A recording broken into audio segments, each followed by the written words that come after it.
ঢাকা থেকে খুলনা আসতেছিলাম বাসে। আমার ঠিক সামনের সিট থেকে কান্নার আওয়াজ শুনতে পাচ্ছি।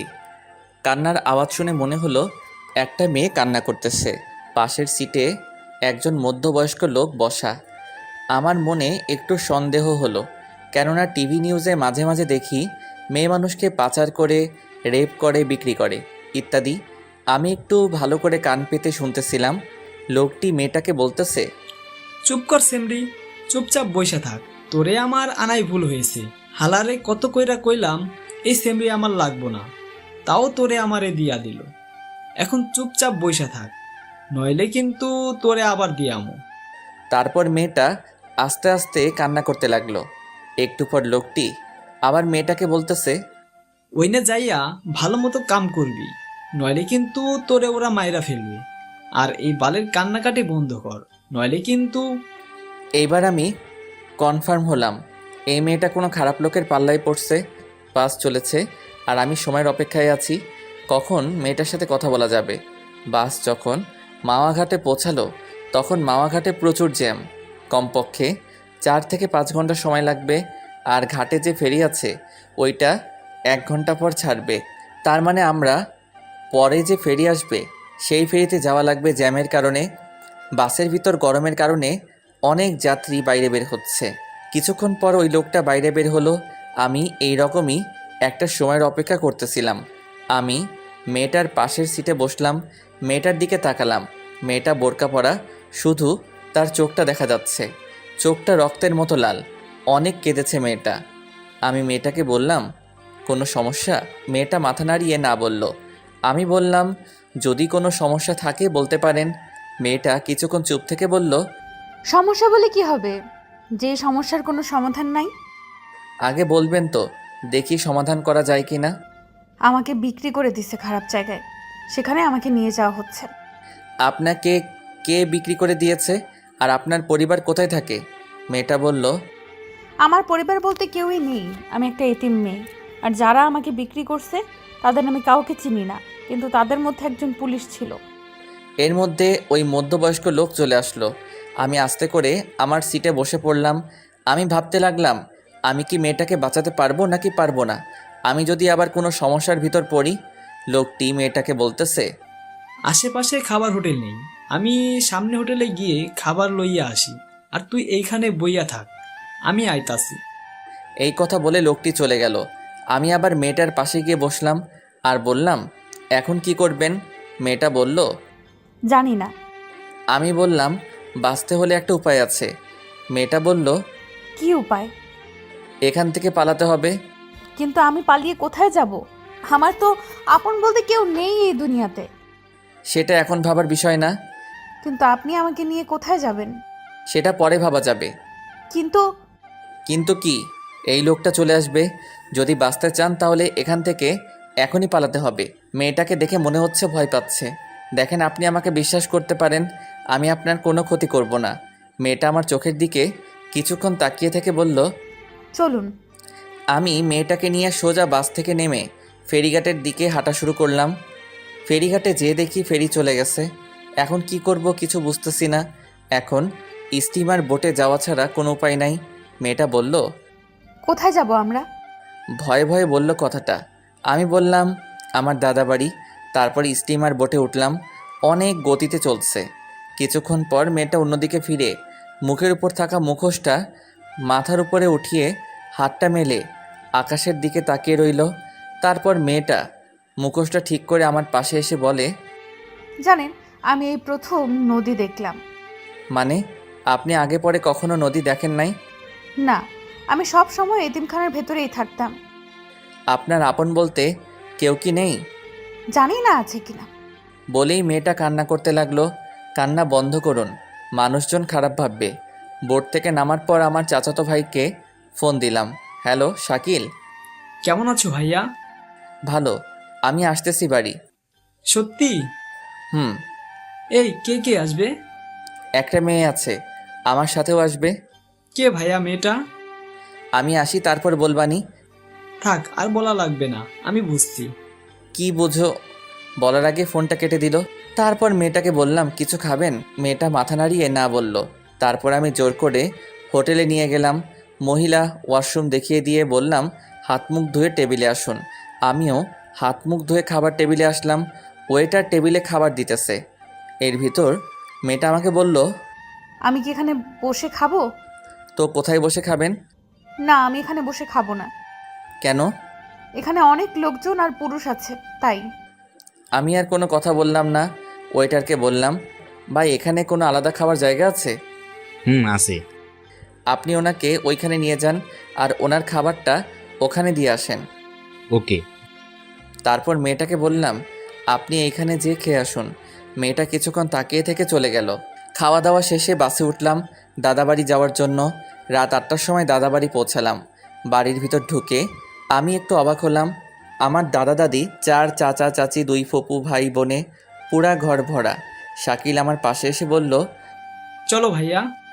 বলে একটা রুমে নিয়ে যেতেছিল। আমি মেয়েটাকে দেখিয়ে শাকিলকে বললাম, ওই শাকিল। আর ও আপুকে ডাক দিয়ে বলল, আপু, তুই ভাইয়াকে নিয়ে যা। ভাবি মানে? শাকিল মুচকি মুচকি হাসতেছে। আমি মেয়েটাকে বললাম, এনাদের সামনে একটু কান্না করবেন না। মেয়েটা মাথা নাড়িয়ে ঠিক আছে জানালো। আপু আমার সামনে এসে বলতেছে, অনেক বড় হয়ে গেছিস। মানে? মেয়েটাকে দেখিয়ে এই যে বলে আপু মেয়েটাকে নিয়ে অন্য রুমে চলে গেল। আমি রুমে এসে ফ্রেশ হয়ে বের হওয়ায় শাকিল আমার হাতে একটা পাঞ্জাবি দিয়ে বলল, পরো এটা। আমি বললাম না আমার জামা কাপড় ব্যাগে আছে। তারপরেও পরো, দাদা পড়তে বলেছে। আমি পরে বের হলাম। তারপর দাদার পাশে বসলাম। দাদাকে বললাম, কেমন আছো? তারপর দাদা আমাকে জড়িয়ে ধরে কান্না করতে লাগলো আর বলল, তোর মা বাপ এখন আমার উপর অভিমান করে আছে। আমি ফোন করেছিলাম তোর আব্বু আম্মুকে, তারা সকালে আসতেছে। আমি অবাক হয়ে গেলাম। এই 21 বছর পর দাদা আমার আব্বু আম্মুর সাথে কথা বলল। আমার মা বাবা প্রেম করে বিয়ে করছিল বলে মেনে নেয়নি। আমার দাদা তার ভাইয়ের মেয়ের সাথে আব্বুর বিয়ে ঠিক করছিল, কিন্তু আমার আব্বু বিয়ের 3 দিন আগে পালিয়ে বিয়ে করে। তারপর দাদার কাছে আসছিল, দাদা মেনে নেয়নি। আরও অনেক কথা অন্য একদিন বলবো। তারপরে সবার সাথে কথা বললাম। মেজো চাচিকে জিজ্ঞাসা করলাম, চাচা কই? অফিসে। আমার মেজো চাচা কাজী। এত রাতে অফিসে? এখনই চলে আসবে। তারপর দাদি আমাকে বলল, মেয়েটার নাম কি? আপু চিল্লাইয়া বলল। রোজা। সবাই মেয়েটার প্রশংসা করতে লাগলো। আমি একটু রুমের বাইরে এসে রিয়াকে ফোন দিলাম। কোথায় তুমি? দাদা বাড়ি। তোমার না খুলনা আসার কথা ছিল? একটু সমস্যা হয়েছে, তাই দাদা বাড়ি আসলাম। কি সমস্যা হইছে? তুমি ঠিক আছো তো? তেমন কিছু হয় নাই। তোমার পরীক্ষা কেমন হলো? ভালো। শোয়ান, দাদা ডাকতাছে। আমি রিয়াকে বললাম, পরে ফোন দিব, দাদা ডাকতেছে। কাল আমার পরীক্ষা নাই, আজ সারা রাত কথা বলবো। আচ্ছা, আমি পরে ফোন দিচ্ছি। Okay, I love you. I love you too. Bye. Phone কেটে ফোনটা সাইলেন্ট করে রাখলাম। রুমের ভিতর এসে দেখি মেজো চাচা এসে পড়ছে। সবাই অনেক খুশি। আমাকে দেখে সবাই হাসতেছে। আমি দাদির পাশে বসলাম। দাদি বলল, কবুল বল। মানে? আরে লজ্জা পেতে হবে না। সবাই একসাথে হু হু করে হেসে উঠল। দাদি আবার বলল, কবুল বল। এই তোমরা চুপ করো। আমার মুখটা দাদির দিকে ফিরিয়ে দাদি বলল, কবুল বল। দাদি কবুল বলল মানে? তোর বিয়ে এখন, আর তুই কবুল বলবি না? আমার বিয়ে কার সাথে? কার সাথে? আবার রোজার সাথে। আরে এই মেয়েটারে তো আমি। তোর কিছু বলা লাগবে না, রোজা আমাদের সব বলেছে। তো তোর তো কিছুই বুঝি না। এখন তুই কবুল বলে এখানে সই কর। আর তুই যদি বিয়েটা না করিস, তোর আব্বু আম্মুকে আমি কোনোদিনও মেনে নেব না। আমি কিছুক্ষণ চুপ থেকে বললাম, রোজার সাথে আমার কিছু কথা আছে। ভাইয়া, আগে বিয়েটা কর, তারপর মন ভইরা কথা বলো। সবাই কত হাসি খুশি। আমি যদি না বলি সবাই মনে কষ্ট পাবে। সাথে মা বাবাকে দাদা মেনে নেব না। আমি আমার আব্বুকে অনেক কাঁদতে দেখেছি দাদা দাদির জন্য। এখন বাবা মাকে বলেও যদি মেনে না নেই, তাহলে বাবা মা অনেক কষ্ট পাবে। কি করব কিছুই মাথায় আসতেছে না। কি হলো, কবুল বল। আমি আর কোনো কিছু না ভেবে 3 বার কবুল বলে সই করে দিলাম। আলহামদুলিল্লাহ।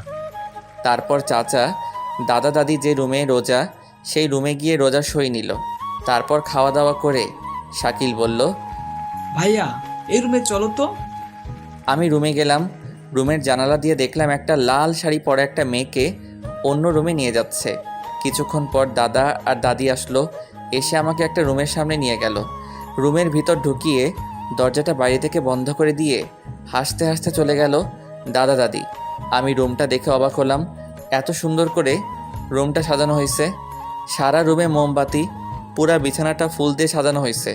রুমের ভিতর একটা খাট, একটা টেবিল, টেবিলের উপর এক গ্লাস দুধ, এর 2 সেট জামা কাপড় আছে, একটা আমার একটা হয়তো রোজার। আমি রুমে ঢোকার শব্দ শুনে রোজা খাট থেকে নেমে এসে আমার পা ধরে বসে রইল। আমি কি করব কিছুই বুঝতেছি না। আমি ওর 2 ডানা ধরে রোজাকে দাঁড় করালাম আমার সামনে। ইয়া বড় ঘুমটা দেওয়া। রোজা আমার হাত ধরে টেবিলের কাছে নিয়ে গেল, নিয়ে দুধের গ্লাসটা আমার হাতে দিল। আমি গ্লাসটা হাতে নিয়ে বললাম, আমার কিছু কথা আছে। রোজা বলল, শুনবো, সব কথা শুনবো। আগে দুধটা খান, অর্ধেক খান কিন্তু। আমি রোজার পাশে দাঁড়িয়ে দুধটা মুখ লাগিয়ে খাচ্ছি। অর্ধেকের বেশি খাওয়ার সাথে সাথে রোজা একটু উঁচু হয়ে হাত ধরে দুধের গ্লাসটা মুখের থেকে 2 আঙ্গুল দূরে সরিয়ে রেখে বলল, অর্ধেক খেতে বলছি না? আমার হাত এখনো ধরা। আমি ওর দিকে তাকিয়ে আছি। ঘুমটার আড়ালে শুধুমাত্র ওর ঠোঁটটা দেখা যাচ্ছে। ঠোঁটের নিচে ছোট একটা তিল, যা ওর ঠোঁটের সৌন্দর্যকে আরও বাড়িয়ে দিচ্ছে। আমি আস্তে আস্তে দুধের গ্লাসটা রোজার হাতে দিলাম। রোজা দুধটা খেয়ে আবার আমার হাত ধরে খাটের কাছে নিয়ে গেল। আমি খাটের এক পাশে বসে রোজাকে অন্য পাশে বসতে বললাম। ও এখনও ঘুমটা দেওয়া। চুপচাপ 2 জন বসে আছি। নীরবতা ভেঙে আমি বললাম, কি থেকে কি হয়ে গেল, তাই না?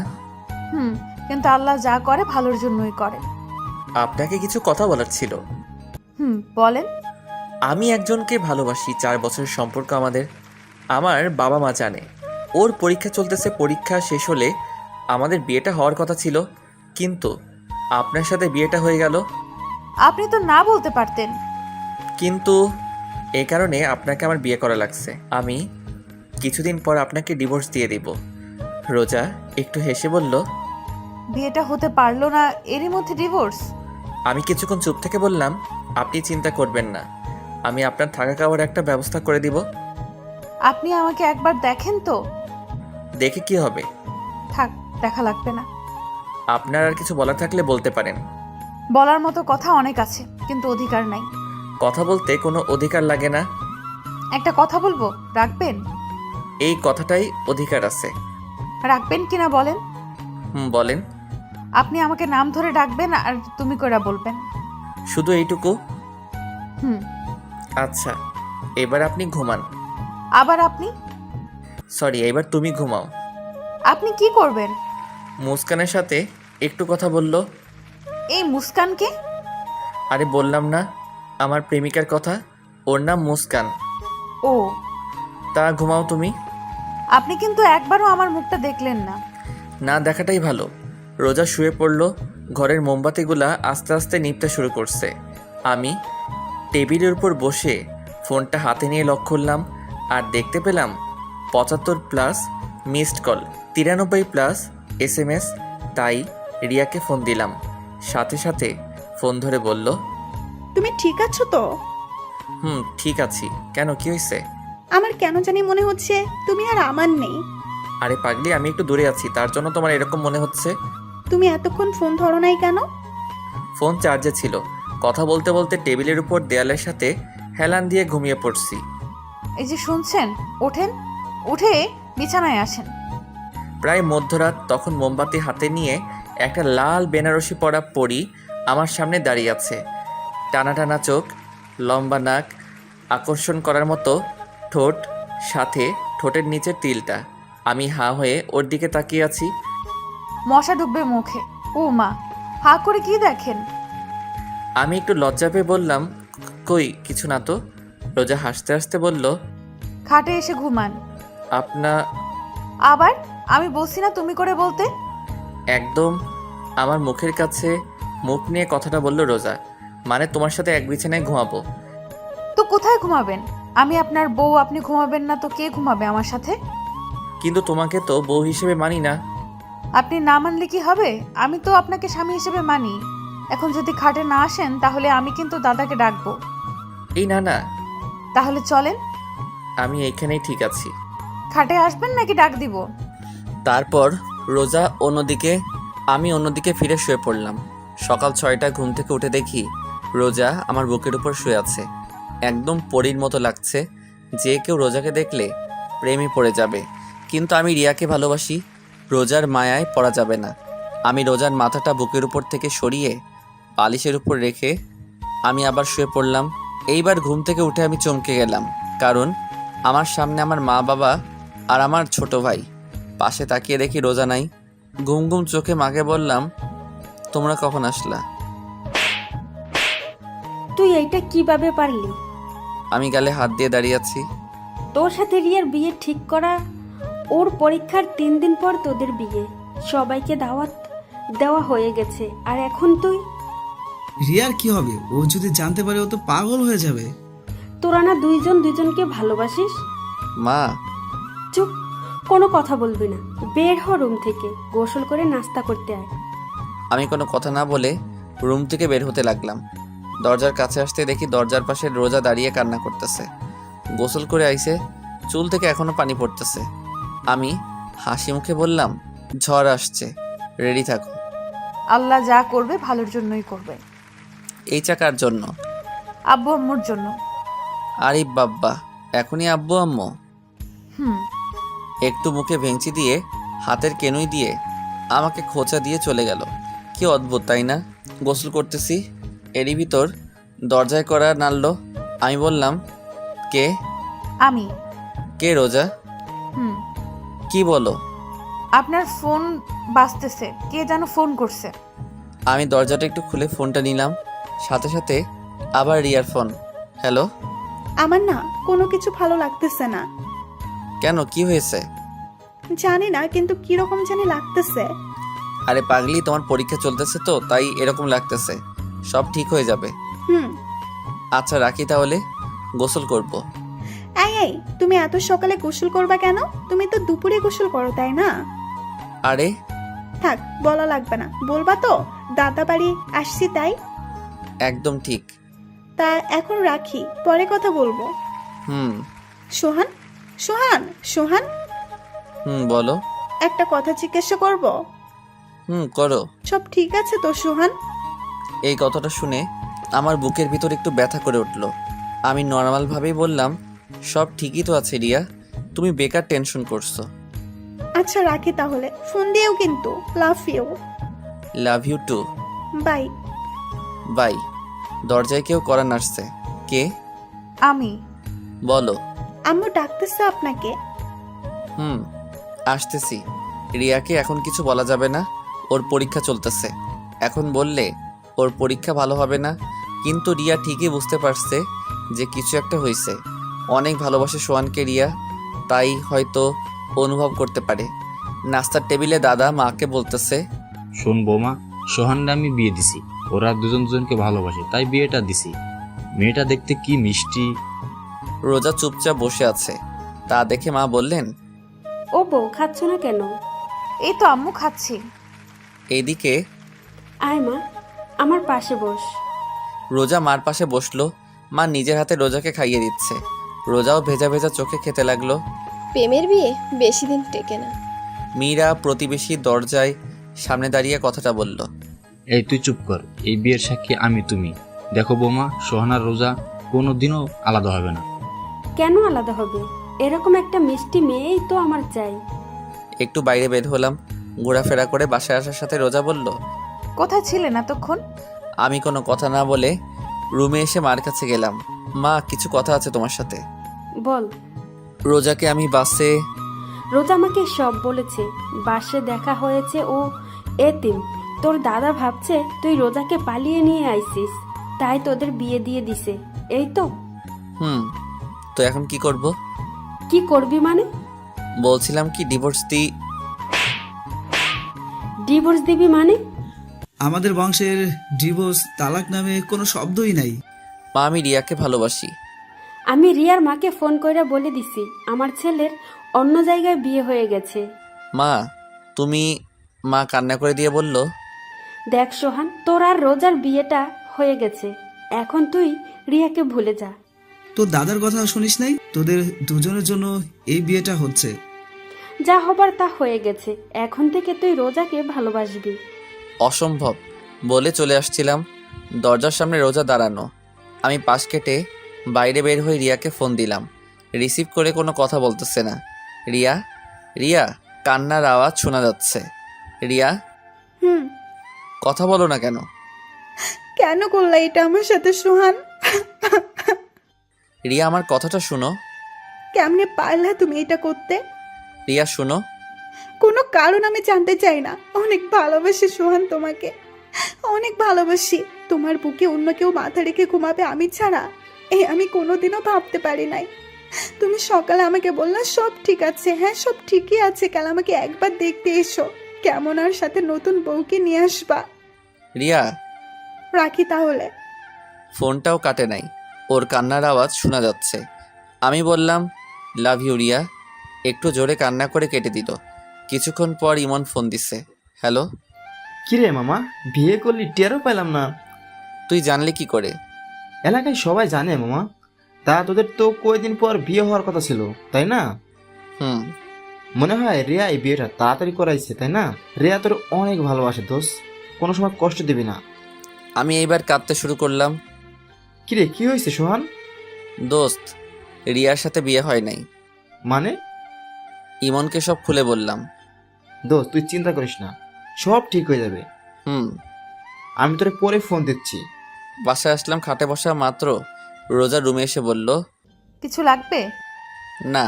রোজার হাতে মার সোনার চুড়ি, যে একসময় মা রিয়াকে দেবে বলে কিনেছিল মা। রোজা আমার পাশে বসলো। আপনি কোনো চিন্তা করবেন না, আমাকে ডিভোর্স দিয়ে রিয়া আপুকে আপনি বিয়ে করেন। আমি হাসতে হাসতে বললাম, আমার অধিকার পাও নাই? তা কি হইছে? বাড়ির আর সবার কাছ থেকে তো নিজের অধিকার নিয়ে নিচ্ছ। মানে? মানে আর কি, যাও বের হও রুম থেকে। রিয়া চলে গেল। আমি চোখ বুজে শুয়ে শুয়ে ভাবতেছি কি থেকে কি হয়ে গেল। আমার সাজানো জীবনটা এক নিমিষে উল্টাপাল্টা হয়ে গেল। অনেক রাগ হচ্ছে রোজার উপর। কিছুক্ষণ পর রোজা রুমে আসলো। ও হয়তো ভাবছে আমি ঘুমিয়ে পড়ছি। পাশে বসে আমার কপালে একটা চুমু দিল। আমার রাগের পরিমাণটা আরও বেড়ে গেল। আমি উঠেই রোজার গালে ঠাস ঠাস। তোর সাহস কি করে হলো এটা করার? রোজা ভয় পেয়ে আমার থেকে একটু দূরে সরিয়ে দাঁড়িয়ে বোবা কান্না করতেছে। ফর্সা গালে আমার আঙুলের ছাপ স্পষ্ট দেখা যাচ্ছে। তোরে বলছি না আমার থেকে দূরে দূরে থাকবি? রোজা কোনো কথা বলতেছে না, চুপচাপ কান্না করতেছে। এরই মধ্যে মা রুমে ঢুকলো। কি হয়েছে, এত চিল্লাচিল্লি করছিস কেন? এ কি রোজা, তুই কান্না করতেছিস কেন? তোর গালে এটা কিসের দাগ? নে আম্মু। মা আমার কাছে এসে বলল, রোজাকে মারছিস তুই? কেন মারছিস? মা এবার আমার গালে পড়ছে। আমার রাগটা আরও বাড়তে লাগলো। মা, এই একটা মেয়ের জন্য তুমি? ও শুধু একটা মেয়ে না, ও আমাদের বাড়ির বউ। বউ বউ বউ আর ভালো লাগে না মা। ভালো লাগবে আনে। আসেন ভাত খাইতে। রোজা মা, তুই আমার সাথে আয়। মা, আমি খুলনা যাব। তোর সাথে পরে কথা বলবো। আর রোজার গায়ে ফেরদার হাত দিচ্ছিস তো আমার চাইতে খারাপ আর কেউ হবে না। মা রোজাকে নিয়ে চলে গেল। আর আমি ভাবতেছি কি করা যায়। রিয়াকে ফোন দিলাম কিন্তু ওর ফোনটা বন্ধ। এত টেনশন আমি আর নিতে পারতেছি না, পুরা মাথাটা ঘুরছে। আমি নিচে ঠাস করে পড়ে গেলাম। আর কিছুই মনে নেই। চোখ মেলে দেখি রোজা আমার পাশে বসে আমার হাত ধরে কান্না করতেছে। বাড়ির সবাই খাটের আশেপাশে দাঁড়িয়ে আছে। আপু ভাত নিয়ে আসলো। একে একে সবাই বের হয়ে গেল। এখন রুমে আমি, মা আর রোজা। রোজা আমার সামনে ভাত তরকারি পানি রাখতে লাগলো। হাত ধুতে যাব, তখন দেখি হাত নাড়াতে পারছি না। মনে হয় পড়ে যাবার সময় ব্যথা পাইছি। মা, ভাত খাওয়াই দাও। কেন, হাতে কি হয়েছে? এমনি ব্যথা করতেছে ডান হাতে। ঠিক আছে। মা ভাত মাখাতে লাগলো। এরই মধ্যে চাচি আপু মাকে ডাকতেছে।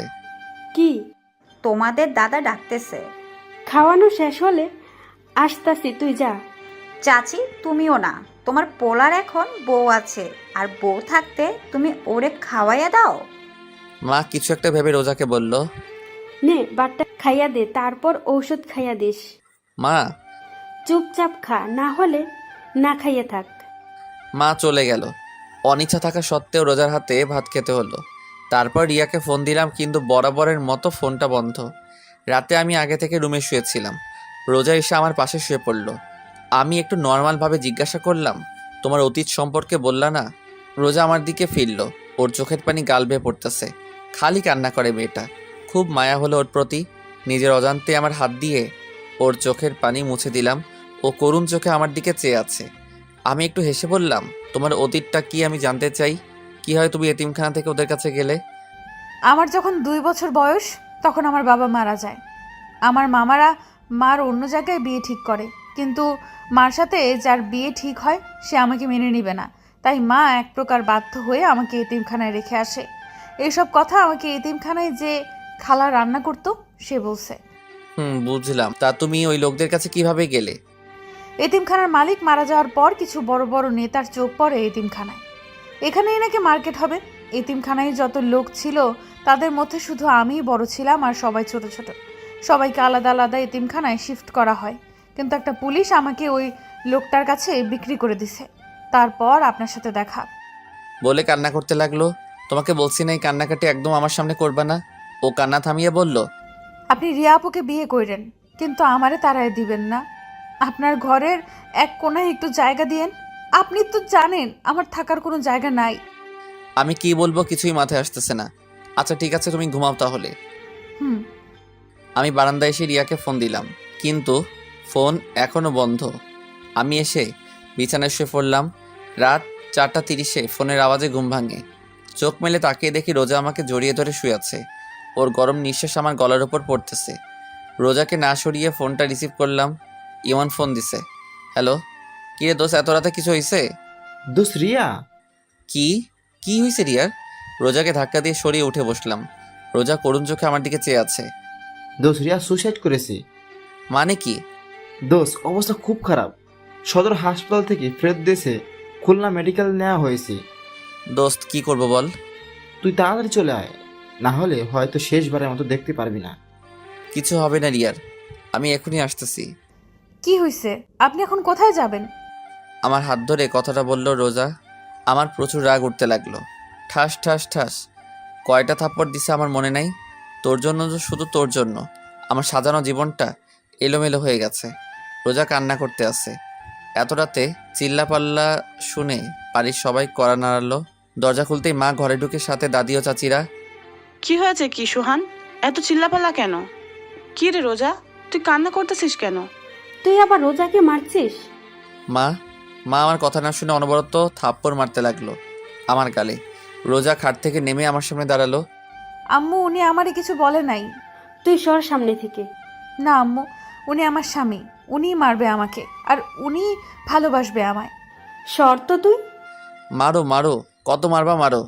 এবার মা বুঝতে পারলো কিছু একটা হয়েছে। মা আমার পাশে বসে বলল, কি হয়েছে? রিয়া, রিয়া কি? আমি এখন খুলনা যাব। কেন? আর এত গাড়ি পাওয়া যাবে না তো? রিয়ার কি হয়েছে? ও সুইসাইড করছে। কি? ও আমার জন্য সুইসাইড করছে মা। ইমন বলল সদর থেকে ফেরত এসে খুলনা মেডিকেলে নিয়ে গেছে। আর ইমন বলল মনে হয় আর বাঁচবে না। মা কি বলবে ভাবতেছে। মা জানতো এরকম কিছু একটা হবে, কিন্তু এত তাড়াতাড়ি হবে তা মা ভাবতে পারে নাই। দেখ সোহান, রিয়ার কিছু হবে না। রোজা আমার পাশে বসলো, আমার কাঁধে হাত রেখে বলল, আপনি চিন্তা করবেন না, সব ঠিক হয়ে যাবে। এখন 5:30। শাকিল কোথা থেকে একটা বাইক নিয়ে এসে। রিয়ার মাকে ফোন দিলাম, কিন্তু রিসিভ করলো না। খুলনা রওনা দিব। রুম থেকে বের হব, এরই ভিতর রোজার সামনে আসলো। আমার ডান হাত তার বুকের উপর রাখলো, আর চোখ বুজে বলতে লাগলো, আমি হয়তো আপনার জীবনে এসে অনেক বড় ক্ষতি করে ফেলেছি আপনার। আমার না অনেক লোক। ছোটবেলা থেকেই কাউকে আব্বু আম্মু বলে ডাকতে পারি নাই, তাই আপনার আব্বু আম্মুকে পেয়ে লোকটা আর সামলাতে পারি নাই। আমার জন্য আপনি অনেক সমস্যায় পড়ছেন, তার জন্য আমি আপনার কাছে ক্ষমা চাচ্ছি। আমার হাতটা এখনও ওর বুকের উপর। এক একটা নিঃশ্বাস আমি আমার হাত দিয়ে অনুভব করতে পারছি। আমি হালকা করুণভাবে বললাম, আর কিছু বলবে? হুম। বলো তাহলে, আমার বের হতে হবে। মারবেন না তো? না বলো। আর ওই সময় তোমাকে মারছি তার জন্য সরি। আমি আপনাকে একটু জড়িয়ে ধরতে চাই। রোজা উত্তরের আশায় আমার দিকে চেয়ে আছে। আমি কি বলবো ভাবতেছি, কি মনে করে যেন আমি হাতটা মেলে দিলাম, আর ও সোজা আমার বুকের উপর পড়লো। মা দরজার সামনে দাঁড়িয়ে হালকা কাশি দিল। রোজা লজ্জা পেয়ে খাটের কাছে বসলো। মা রুমে ঢুকে রোজাকে বলল, রোজা মা, তুই একটু বাইরে যা। রোজা বাইরে চলে গেল। মা কিছু বলবা? দেখ সোহান, তুই রিয়াকে ভালোবাসিস, তোর ভালোবাসাকে আমি আর তোর আব্বুর সম্মান করি। সম্মান করে বলে আমরা তোর আর রিয়ার বিয়ে ঠিক করি। কিন্তু এখন রোজা তোর বউ। তুই রোজাকে না চাইলে ও আমি রোজাকে চাই। শুধু আমি না, বরং বাড়ির সবাই রোজাকে তোর পাশে দেখতে চাই। এখন তোর হাতে সব কিছু। তাহলে মা রিয়ার কি হবে? মা কি হলো, কথা বলো। রিয়ার কি হবে? ও তো আমাকে পাগলের মতো ভালোবাসে। দেখ সোহান, আমি জানি, তারপরও সোহান রোজা তোর বউ, আর আমি মন থেকে রোজাকে আমার ছেলের বউ হিসাবে মেনে নিয়েছি। কিন্তু আমি তো মেনে নেই নাই। তুই আমার ছেলে, তোরে আর কি বলবো। স্বামী স্ত্রীর মধ্যে আল্লাহ অন্যরকম ভালোবাসা দিয়ে দিছে, যা তুই এখন বুঝতে পারবি না। মা রুম থেকে চলে গেল। রিয়ার মাকে আবার ফোন দিলাম, কিন্তু ধরলো না। খুলনা রওনা দিলাম, সাথে শাকিলও হাসপাতালে আছে। গিয়ে দেখি রিয়া আর নেই, কিছুক্ষণ আগে মারা গেছে। আমি পুরা শকড, বিশ্বাসই হচ্ছে না যে রিয়া মারা গেছে। আমার চোখ থেকে অনবরত পানি পড়তেছে। রিয়ার মা রিসিপশনে নার্সের সাথে কথা বলতেছে। আমি পিছন থেকে বললাম, খালা। রিয়ার মা মারলো আমাকে, এত জোরে থাপ্পড়টা মারছে আমি নিচে ফ্লোরে আছড়ে পড়লাম। ঠোঁট ফেটে গেছে, রক্ত পড়তেছে। শাকিল এসে আমাকে দাঁড় করালো। খালা রিয়া কোনো কথা বলতেছে না, নীরবে কান্না করতেছে। মা চলো। রিয়ার মা কাঁদতে কাঁদতে রিয়ার ভাইয়ের পিছু পিছু চলে গেল। আমি কান্না করতেছি না, কিন্তু আমার চোখ থেকে পানি পড়তেছে। রিয়ার মার পিছু পিছু চলতে লাগলাম। তারা একটা অ্যাম্বুলেন্সে উঠতে লাগলো। আমি দৌড়ে অ্যাম্বুলেন্সের পাশে গেলাম। খালা রিয়া। তোর ওই পাপি মুখে রিয়ার নাম আর নিস না। খালা। ঠাস করে অ্যাম্বুলেন্সের দরজাটা বন্ধ করে তারা চলে গেল। আমি বসে পড়ে চিৎকার করে কান্না করতে লাগলাম। রিয়া নাই, আমার বিশ্বাসই হচ্ছে না, মনে হয় একটা দুঃস্বপ্ন। ঘুম ভাঙলে সব ঠিক হয়ে যাবে। শাকিল মাকে ফোন করে বলে দিছে রিয়া মারা গেছে। একটা নার্স আসলো, আমার কাছে এসে বলল, আপনার নাম কি সোহান? আমি মাথা নাড়িয়ে হ্যাঁ বললাম। নার্স একটা ভাঁজ করা কাগজ আমার কাছে দিল। এটা কি? যে পেশেন্টটা কিছুক্ষণ আগে মারা গেছে তার লেখা চিঠি। আমি কাগজটা হাতে নিয়ে বললাম, আপনি কোথায় পেলেন? পেশেন্ট যখন মৃত্যুসজ্জায় ছিল তখন তার মার কাছে কাগজটা দিয়েছিল আর বলেছিল এটা সোহানকে দিতে, কিন্তু পেশেন্ট মারা যাওয়ার পর পেশেন্টের মা কাগজটা ডাস্টবিনে ফেলে দেয়। আমি ডাস্টবিন থেকে উঠিয়ে আমার কাছে রেখে দিই, আর আপনাকে দেখে মনে হলো আপনিই সোহান, তাই দিলাম। আমি কান্না করতে করতে বললাম, ধন্যবাদ আপনাকে। আর একটা কথা, মেয়েটা মারা যাওয়ার সময় অনেক মিনতি করেছে তার মায়ের কাছে, বাবার কাছে আপনাকে দেখার জন্য। আমি আর কি বলবো, আমার মনে হয় না যে রিয়া মারা গেছে। হাসপাতালের বাইরে বসে আছি, পাশে শাকিল, ইমনের অপেক্ষায় আছি। ইমন আসলো, ওকে জড়িয়ে ধরে কান্না করতে লাগলাম। ইমনও কান্না করতেছে। রিয়ার বাসায় গেলাম, কিন্তু রিয়ার আব্বু ঢুকতে দেয় নাই আমাকে। আমি, শাকিল আর ইমন রিয়ার ঘরের বাইরে দাঁড়িয়ে আছি। আমি নন স্টপ কান্না করতেছি, কি থেকে কি হয়ে গেল, তাই না? আস্তে আস্তে রিয়ার বাড়ির ভিতর লোকজন বাড়তে লাগলো। প্রায় লোকজন আমাকে ঘৃণার চোখে দেখতেছিল। নানান মানুষ নানান কথা বলতেছিল আমাকে। মসজিদ থেকে লাশের খাট আনা হয়েছে, কিছুক্ষণের মধ্যে রিয়াকে শেষ গোসল করাতে নিয়ে যাবে। আমার কিছু বন্ধু আমাকে বাজে ভাষায় গালাগালি দিতে লাগলো। ওরা কেউ বিশ্বাস করতে পারছিল না যে রিয়া সুইসাইড করছে, তাও আমার জন্য, যেখানে কিছুদিন পর আমাদের বিয়ে হওয়ার কথা ছিল। আর আজ মসজিদের মাইকে এহেলান দিতেছে যে রিয়ার নামাজের জানাজা বাদ জোহরে নামাজের পর হবে। রিয়ার আব্বু বাড়ির সামনে দাঁড়িয়ে আছে, যেন আমি ভিতরে ঢুকতে না পারি। পুলিশ আসছিল লাশ নিয়ে যেতে, ময়না তদন্ত করার জন্য, কিন্তু রিয়ার আব্বু তার মেয়ের শরীর কাটাছেঁড়া করতে দেবে না বলে পুলিশকে অনেক টাকা খাওয়াইছে। রিয়ার আম্মু বাইরে আসছে। আমি দৌড়ে তার কাছে গেলাম আর বললাম, খালা, রিয়াকে শেষবারের মতো একবার দেখতে দিন। রিয়ার আম্মু কান্না করতে করতে বলল, তুই আমার মেয়েকে দেখতে পারবি না। আমার মেয়ে তোরে শেষবার দেখার জন্য তড়পাইছে, আকুতি মিনতি করছে, কিন্তু তোরে দেখতে পাই নাই, তাই তোরেও দেখতে দিব না। তুইও তড়পাবি, আজীবন আফসোস করবি যে শেষবার তুই রিয়ার মুখটাও দেখতে পাসনি।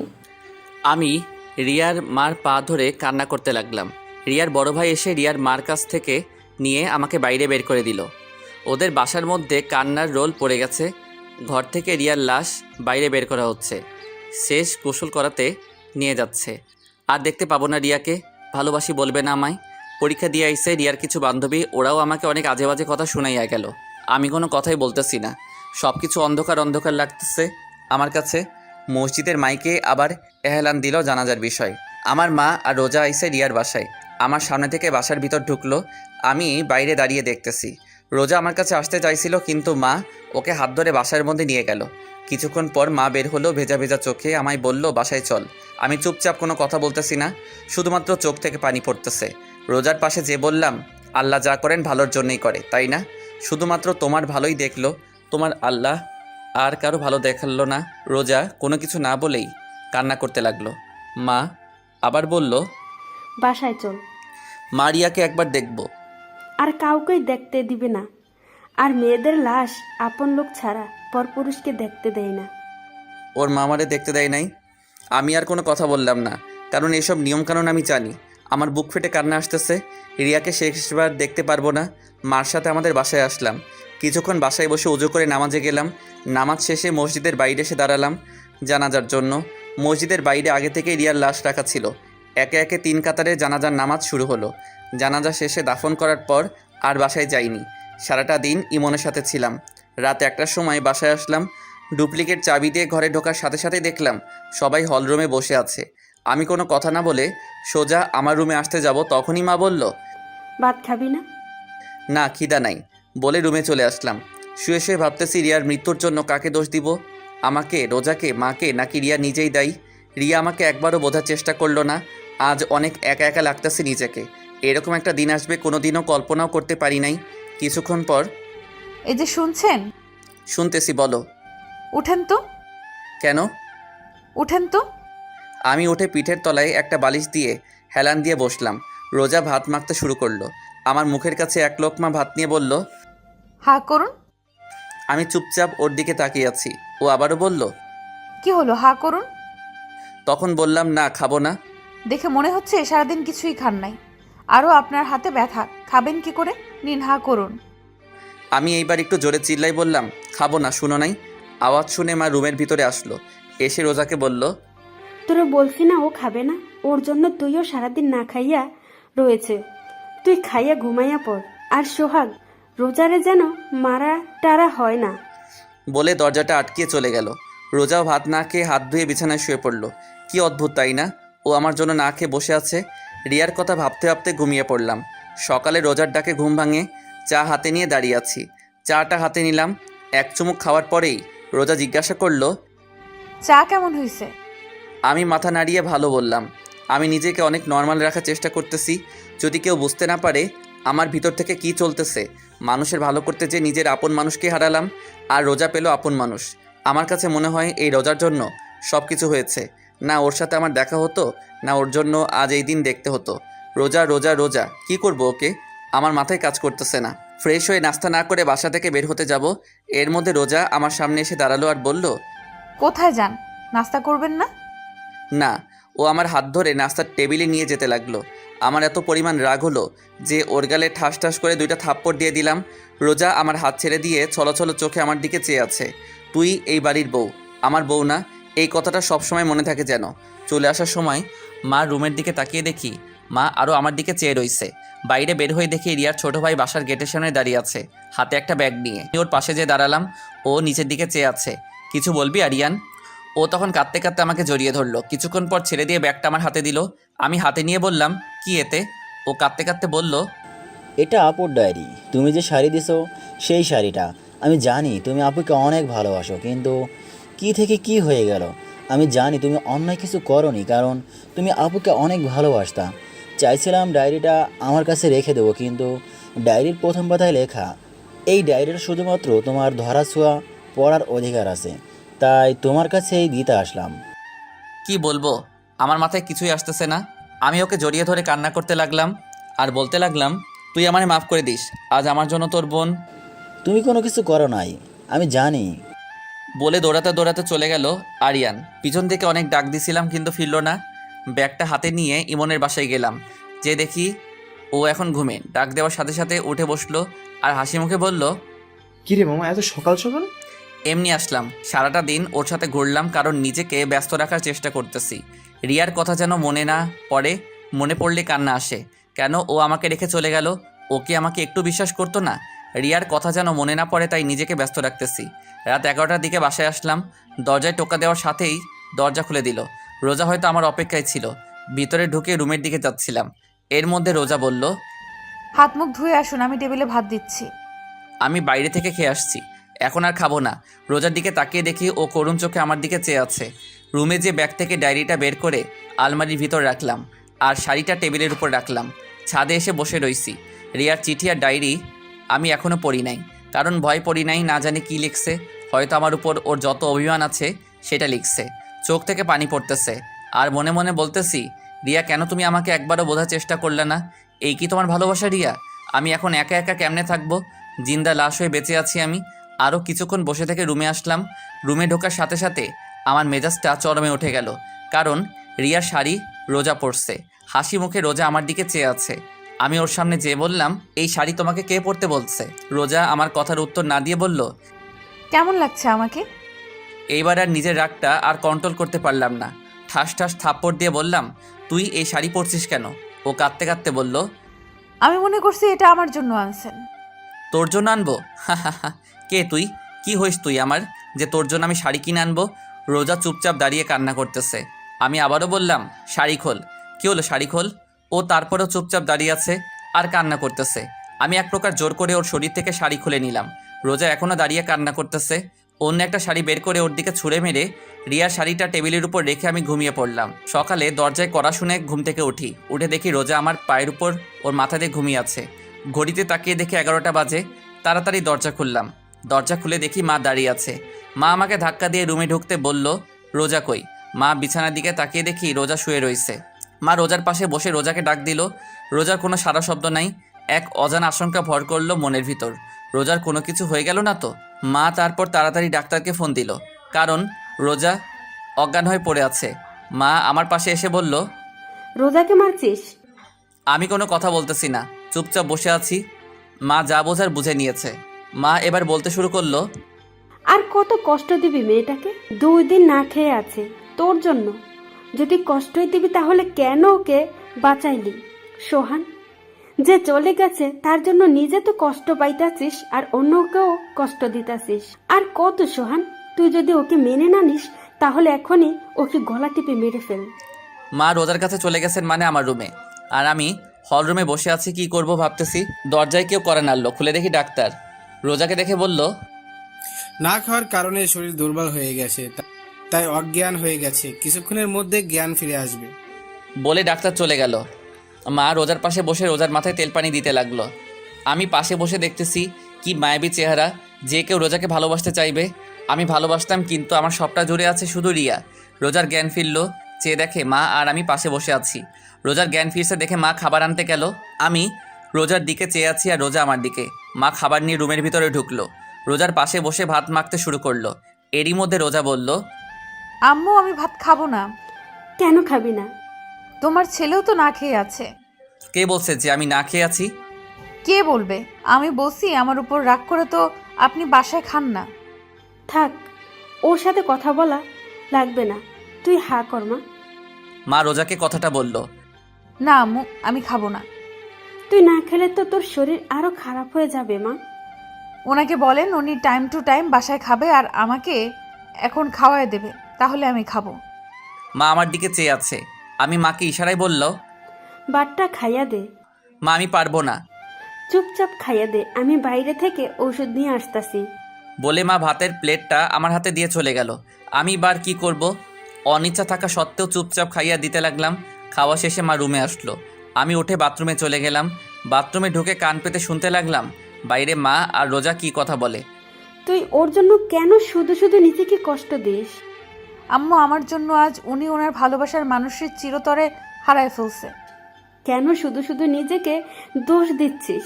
রিয়ার মৃত্যুর জন্য তোর আর সোহানের কোনো হাত নাই, এটা নিয়তি, এটাকে মেনে নিতে হবে। আম্মু ওনার মনে অনেক কষ্ট, কিন্তু উনি প্রকাশ করে না। তা আমি জানি, তার জন্য তুই নিজেকে কষ্ট দিবি না আম্মু, আমি শুধু ওনার কষ্টের ভাগটা নিতে চাই। আস্তে আস্তে সব ঠিক হয়ে যাবে, ধৈর্য ধর। বলে মা চলে গেল। আমি বাথরুম থেকে বের হয়ে রোজার পাশে যেয়ে বসলাম। রোজা বলল, কিছু বলবেন? তোমার যদি কিছু হয়ে যেত? কি আর হতো, মরে যেতাম। চুপ। আমি জানি আপনার সবটা জুড়ে শুধু রিয়া আপু আছে। আমি না, রিয়া আপুর জায়গাটা নিতে চাই না। শুধু আপনার পায়ের নিচে একটু জায়গা দিয়ে, কারণ এইখানে আমার বেহেস্ত, আমার জান্নাত। আমি কোনো কথা না বলে বাসার বাইরে চলে আসলাম। রাস্তায় হাঁটতেছি আর ভাবতেছি কি করব।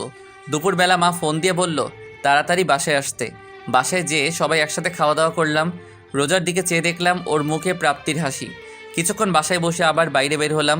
গন্তব্য ইমনের বাসা।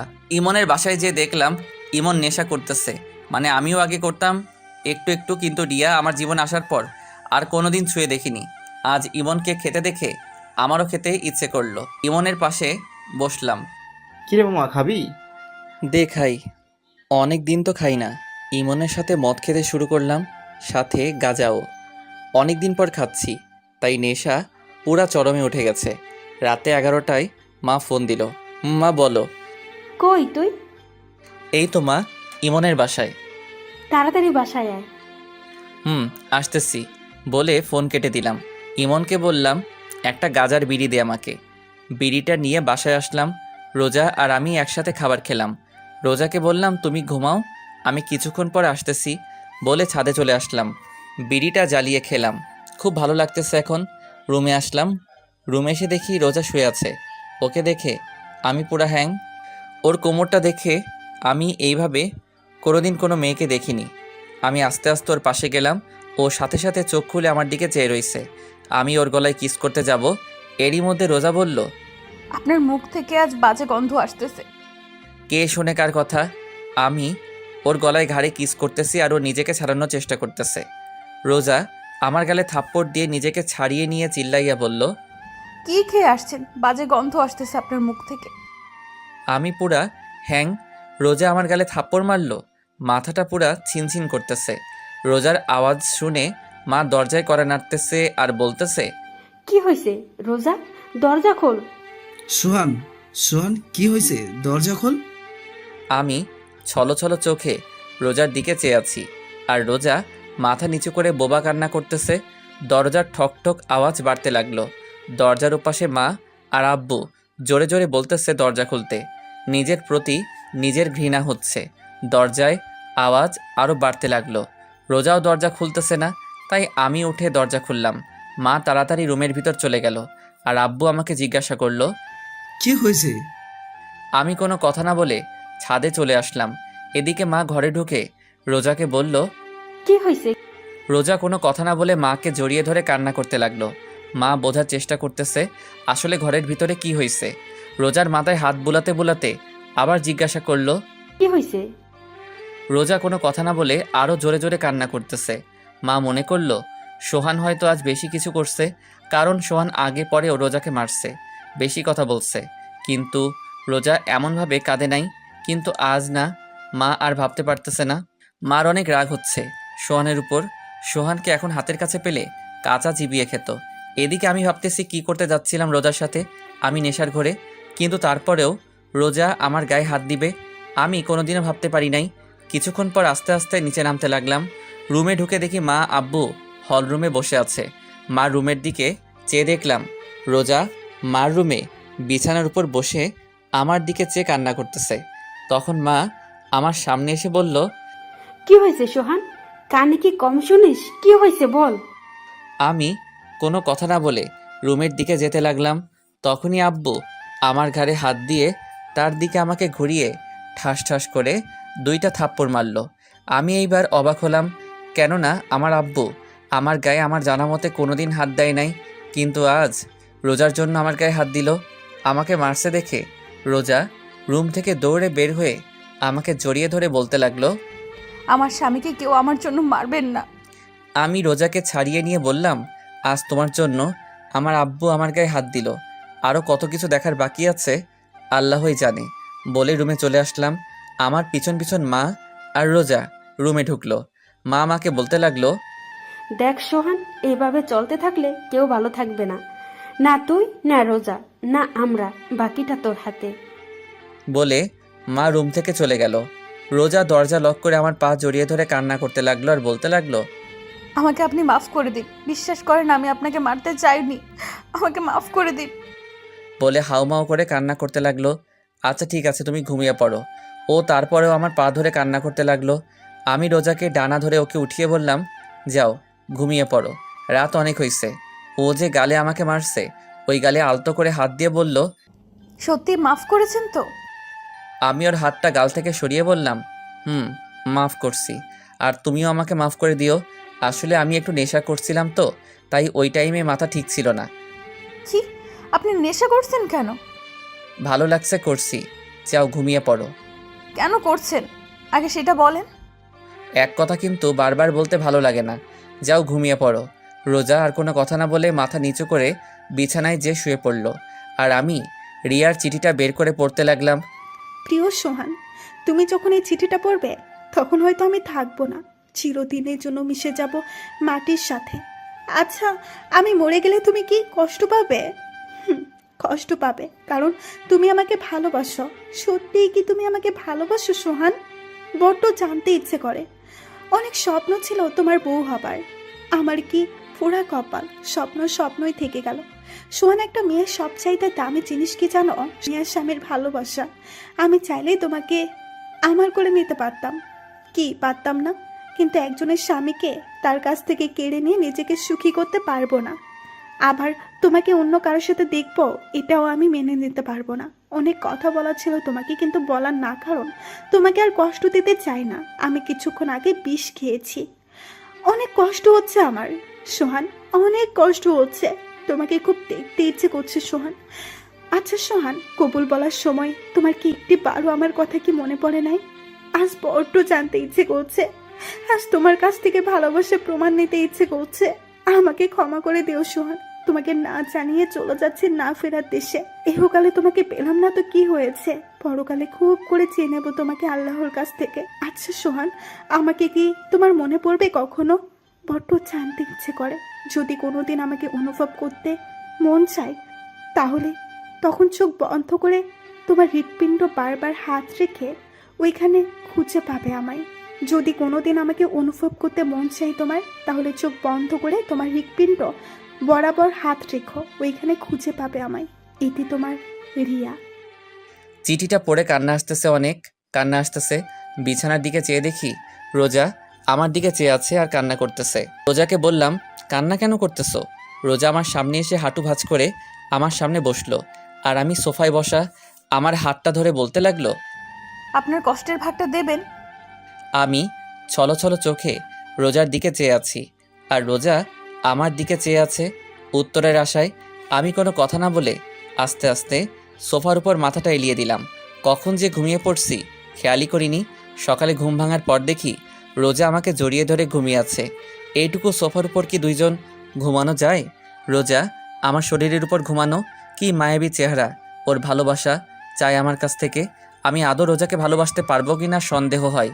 কি অদ্ভুত জীবন আমার, যাকে ভালোবাসলাম তাকে তো পেলাম না, আর যাকে চিনি না জানি না তাকেই পেলাম। কি করব আমি এখন? সব কিছু অন্ধকার লাগতেছে। আমার কাছে মনে হয় আমার জীবনটা এখানেই থেমে গেছে। রোজাকে সরিয়ে দিয়ে ঘুম থেকে উঠে ফ্রেশ হয়ে নাস্তা করে বাইরে বের হলাম। চলতি পথে রিয়ার মার সাথে দেখা আমার দিকে এমন ঘৃণার চোখে তাকালো যেন আমি রিয়াকে গলা টিপে মেরে ফেলেছি। রাস্তায় কিছুক্ষণ ঘোরাঘুরির পর দুপুরবেলা বাসায় আসলাম। বাসায় এসে টেবিলে দেখলাম আমার জন্য আমার প্রিয় খাবারগুলো সব রান্না করা। দেখে অনেক খুশি হলাম। তাড়াতাড়ি একটু ফ্রেশ হয়ে খেতে বসলাম। খেতে খেতে মাকে বললাম, মা আজকে রান্নাটা অনেক ভালো হয়েছে। আজ রোজা রান্না করেছে, তুই কি কি পছন্দ করিস আমার কাছে জেনে রান্না করছে। আমাকে তো রান্নাঘরে ঢুকতেই দেয় নাই। আমি রোজার দিকে তাকিয়ে দেখি ও মুচকি মুচকি হাসতেছে। ওর হাসিটা আমার কাছে অনেক ভালো লাগে, কিন্তু এখন কী রকম বিষের মতো লাগতেছে ওর হাসিটা। ওর প্রশংসা করলাম আমি তো জানতামই না যে ও রান্না করছে আজ। খাবার টেবিল আর কোনো কথা বললাম না, চুপচাপ খেয়ে আমার রুমে আসলাম। কিছুক্ষণ পর রোজা আমার রুমে আসলো। এসে শাড়িটা এত পরিমাণ নিচে নামালো যে ওর কোমর সম্পূর্ণ দেখা যাচ্ছে। হয়তো আমাকে কাছে টানার চেষ্টা করছে, কিন্তু আমি ওকে না দেখার ভান করে চুপচাপ বসে রইলাম। আস্তে আস্তে আমার পাশে ঘুরঘুর করতেছে, আর কোমরের কাপড়টা একটু সরাচ্ছে আবার দিচ্ছে, একটু সরাচ্ছে আবার দিচ্ছে। এবার আমি রোজাকে বললাম, কিছু বলবা? রোজা মাথা নাড়িয়ে না বলল, আবার মাথা নাড়িয়ে হ্যাঁ বলল। আমি একটু হেসে বললাম, কি বলবা বলো? না মানে কাল রাতে আপনি আমাকে। বলে থেমে গেল। কাল রাতে কি? এই যে আমি ঘুমিয়েছিলাম, আপনি আমাকে। বলে আবার থেমে গেল। আমি বুঝতে পারছি ও কী বলতে চাচ্ছে। আমি বললাম, সরি বললাম না, তখন আমি নেশা করছিলাম তো তাই তোমাকে। না মানে আচ্ছা সরি, আর কোনোদিনও এমন হবে না। আপনার ইচ্ছা হলে আপনি আমার সাথে যা ইচ্ছা করতে পারেন, আমি কিছু মনে করব না। আমি ওর দিকে চেয়ে আছি। ও আস্তে আস্তে চোখ খুলে দেখে যে আমি ওর দিকে চেয়ে আছি। ও লজ্জায় দৌড়ে রুমের বাইরে চলে গেল। কিছুক্ষণ পর মা রুমে আসলো, এসে আমার পাশে বসলো। কিছু বলবা? তাকে সিদ্ধান্ত নিলি? কি সিদ্ধান্ত? রোজার বিষয়। দেখ সোহান, মেয়েটা অনেক ভালো, চেহারাও ভালো, সব দিক দিয়ে ঠিক আছে। তাহলে তোরা রিয়ার যেদিন বিয়ে হবার কথা ছিল ওদিন তোর আর রোজার আবার বিয়ে হবে, কেননা সবাইকে দাওয়াত দেওয়া হয়ে গেছে। শোন সোহান, রোজাকে ভালোবাসতে না পারলে ওকে কষ্ট দিস না। বলে মা রুম থেকে চলে গেল। আর আমি ভাবতেছি সবাই রোজার কষ্টটা বোঝে, কিন্তু আমার মনটা যে হাহাকার করতেছে রিয়ার জন্য সেটা কেউ দেখে না। বিকেলবেলা আব্বু আমার রুমে আসলো। কি রে বাবা, কি করিস? কিছু না, এই তো বসে আছি। থাপ্পড়টা জোরে লাগছিল তাই না? আরে আব্বু তুমিও না?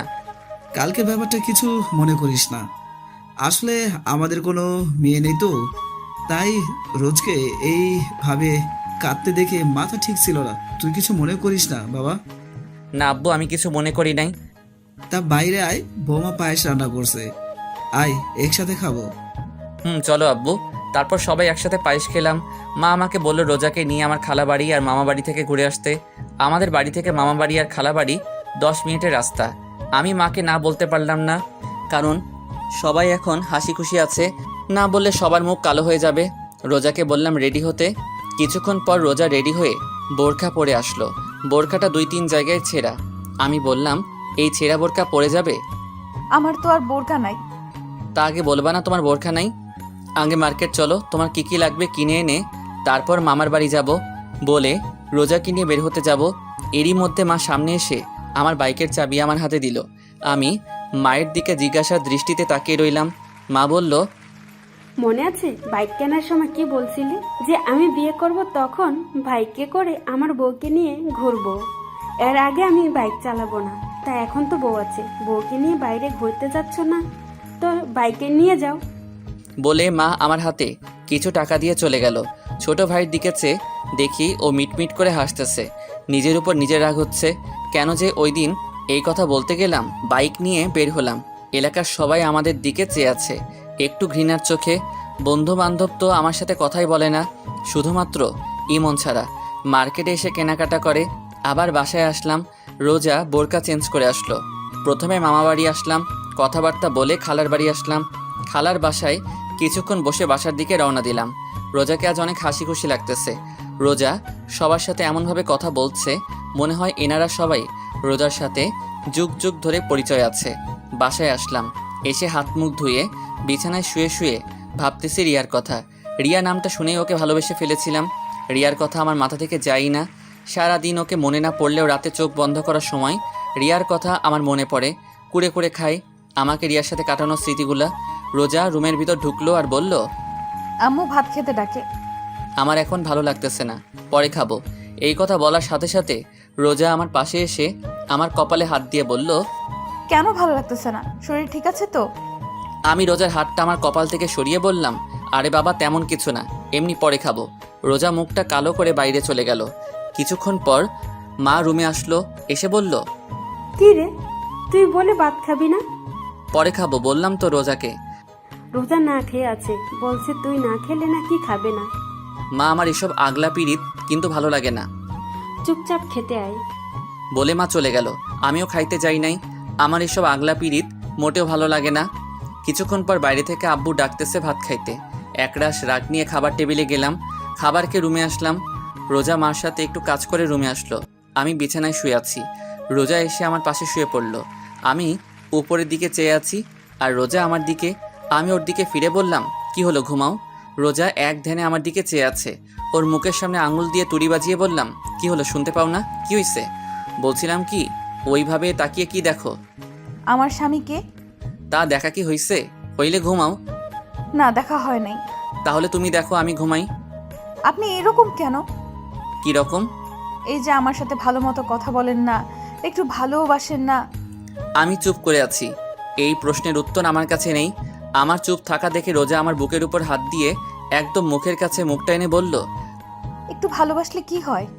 আমি রোজাকে আমার কাছ থেকে সরিয়ে বললাম, সব কিছু জেনে এই কথা বলো কিভাবে? রোজা আমার আরও কাছে এসে বলল, স্বামী হন, আমার প্রেমিক না। তো তো বুঝি না। ভালো না বাসলে রিয়া আপুর মতো আমিও বিষ খেয়ে মরে যাব। আমি একটু ভয় পেয়ে গেলাম রোজার মুখে এমন কথা শুনে। আমি চুপ আছি দেখে রোজা আবার বলতে লাগলো, কি ভালোবাসবেন নাকি? আমি এখনো চুপচাপ রইলাম। এবার রোজা আমার পেটের উপর উঠে বসলো আর পুরা ঝুঁকে ওর মুখটা আমার মুখের কাছে এনে বলল, একটু ভালোবাসেন না? আমার কাছ থেকে কোনো উত্তর না পেয়ে আমার হাতটা নিয়ে ওর মুখে আমার হাত বোলাতে লাগলো আর বলতে লাগলো, একটু আদর করেন না? আমি হাতটা ওর হাত থেকে ছিনিয়ে নিলাম আর ও সাথে সাথে আমার মুখে, গলায়, বুকে অগণিত চুমু দিতে লাগলো। আমি পাগল হয়ে যাচ্ছি, মন চাচ্ছে রোজার ভিতর ডুব দিতে, কিন্তু রোজা পাগলের মতো চুমু দিতে লাগলো। আমি কোনো প্রকার রেসপন্স করতেছি না। এই প্রথম কোনো মেয়ে আমাকে লিপ কিস করলো। আমি আর নিজেকে ধরে রাখতে পারি নাই। আমি কেন, অন্য যে কোনো পুরুষ নিজেকে ধরে রাখতে পারবে না এরকম সময়? বিলিয়ে দিলাম নিজেকে রোজার মাঝে, ভেসে গেলাম দুজনে এক অন্য রকম সুখের জগতে। সকালে বৃষ্টির মতো টুপ টুপ করে পানি পড়তেছে মুখের উপর। চোখ মেলে তাকিয়ে দেখি রোজা গোসল করে এসেছে আর ও চুলের পানি আমার মুখের উপর ফেলতেছে। আমি রোজার দিকে চেয়ে আছি। অনেক সুন্দর লাগতেছে ওকে আজ। কিরকম কাটলো রাতটা? আমি রোজার দিকে তাকিয়ে বললাম, আমার কাছ থেকেও নিজের অধিকারটা নিয়ে নিলে? রোজা একটু রাগী লুক নিয়ে একদম আমার কাছে এসে বলল, স্বামীর কাছ থেকে স্ত্রীর অধিকার নিলাম, তাতে আপনার কি? আর হ্যাঁ, আজকের পর থেকে আজ রাতে যেভাবে ভালোবাসছেন প্রতিদিন এইভাবে ভালোবাসবেন আমাকে। নইলে কি? যেভাবে রাতে অধিকার আদায় করে নিচ্ছি এইভাবেই আদায় করে নেব। বলে রোজা আমার কপালে আলতো করে একটা চুমু দিয়ে চলে গেল। দরজার সামনে দাঁড়িয়ে রোজা আবার বলল, গোসল করে তাড়াতাড়ি নাস্তা করতে আসেন। বলে চলে গেল। গোসল করে নাস্তার টেবিলে আসলাম। রোজাকে দেখে মনে হচ্ছে ও হাসি খুশিভাবে সবার সাথে কথা বলতেছে। এরকম হাসি খুশি রোজাকে আগে পরে দেখিনি আমি। মা রোজাকে জিজ্ঞাসা করলো, কি রে রোজা, তুই তো মনে হয় আজ অনেক খুশি। রোজা মাকে ইশারায় বলল, তা জানতে পারি এত খুশির কারণ কি? তা তো বলা যাবে না আম্মু। রোজাকে মার সাথে এইভাবে কথা বলতে দেখে আমার গা জ্বলতেছে। কোনো রকম নাস্তা করে বাইরে বের হতে যাব, সামনে এসে রোজা পথ আটকালো আর বলল, কোথায় যাওয়া হচ্ছে শুনি? রোজা এমনভাবে কথাটা বলল আমার রাগ উঠে গেল। তারপরও আমি শান্তভাবে বললাম, সামনে থেকে সরো। রোজা আবারও বলল, আমি কি বললাম শুনলেন নাই নাকি? আমি রেগে রোজার দুই ডানা ধরে ঘরের ভিতর জোরে সরিয়ে দিয়ে আমি বাইরে চলে আসলাম। বাইরে কিছুক্ষণ ঘোরাফেরা করে বাসায় আসলাম। দেখলাম দরজা খোলা। ভিতরে ঢোকার সাথে সাথে দেখলাম রক্ত আর রক্ত। বাসায় মা, আব্বা, ছোট ভাই, রোজা কেউ নাই। আমার প্রচুর ভয় করতে লাগলো। আমার পুরা শরীর কাঁপতে লাগলো। আর কি হলো? মারে, আব্বাকে ফোন দিলাম, কিন্তু তাদের ফোন বাসায়। সজীবকে ফোন দিলাম। সজীব সাথে সাথে ফোন ধরে বলল, ভাইয়া তুমি কোথায়? কাঁদতে কাঁদতে কথাগুলো বলল সজীব। কেন, কি হয়েছে? তুমি তাড়াতাড়ি খুলনা মেডিকেলে আসো। কার কি হয়েছে? রোজা ভাবি। কি কি কি হয়েছে রোজার? তুমি তাড়াতাড়ি আসো। বলে ফোন কেটে দিল। আমি বাইক নিয়ে হাসপাতালে গেলাম। ভিতরে ঢুকে দেখলাম মা, আব্বা, সজীব অপারেশন থিয়েটারের বাইরে দাঁড়ানো। আমি তাদের পাশে দাঁড়ালাম। মা আমাকে দেখার সাথে সাথেই আমার সামনে এসে আমাকে থাপ্পড় মারল আর বলতে লাগলো, এত ঘৃণা করিস রোজাকে? মা চুপ, আর না, অনেক সহ্য করেছি, আর না। তোর মতো ছেলে আমি জন্ম দিয়েছি ভাবতেও ঘৃণা করি। তোর মতো ছেলে আমার বাড়ির কোনো স্থান নেই। জামা কাপড় নিয়ে বের হবি বাড়ি থেকে। আমি আব্বুর দিকে তাকিয়ে বললাম, আব্বু তুমি কিছু বলবা না? বাড়ি থেকে বের হয়ে আমাদের একটু শান্তিতে থাকতে দে। আমি আর কোনো কথা না বলে বাইক নিয়ে বাসায় আসলাম। বাইকটা রেখে জামা কাপড় একটা ব্যাগে নিয়ে বাসা থেকে বের হয়ে পড়লাম। কোথায় যাব জানি না। দুপুরবেলা রৌদ্রের তীব্রতাপে উদ্দেশ্যহীনভাবে হাঁটতেছি রাস্তায়, আর ভাবতেছি কি করলাম আমি, কি কারণে মা আব্বু বের হয়ে যেতে বলল আমাকে বাড়ি থেকে। ঢাকার একটা টিকিট কাটলাম, ঢাকা যাব, ওইখানে যে কিছু একটা করা যাবে। বাসে উঠে চলে আসলাম ঢাকা। বন্ধু মিজানের কাছে আসলাম, ও তো আমাকে দেখে পাগল। দোস্ত, কতদিন পর দেখলাম তোকে। এই তো 2-3 বছর পর। হালা 4 বছরের বেশি। হুম। আচ্ছা, তুই একটু রেস্ট নে, আমি আসতেছি। তোর আব্বু আম্মু কোথায়? তারা নানা বাড়ি গেছে, 5-6 দিন পর আসবে। মিজান বলেই বাইরে চলে গেল, আর আমি ঘুমিয়ে পড়লাম। বিকেলে ঘুম থেকে উঠে খাওয়া দাওয়া করে আমি আর মিজান বাইরে কিছুক্ষণ ঘোরাঘুরি করে বাসায় আসলাম। ছাদে বসে মিজান এসে পাশে বসলো আর বলল, তা মামা, তোমার এই মন খারাপের কারণ জানতে পারি? মিজানকে সব বললাম। সব শুনে মিজান বলল, তা রোজার কি হয়েছে? তা তো দোস্ত আমিও জানি না রোজার কি হয়েছে। আচ্ছা, এখন তুই কি করবি?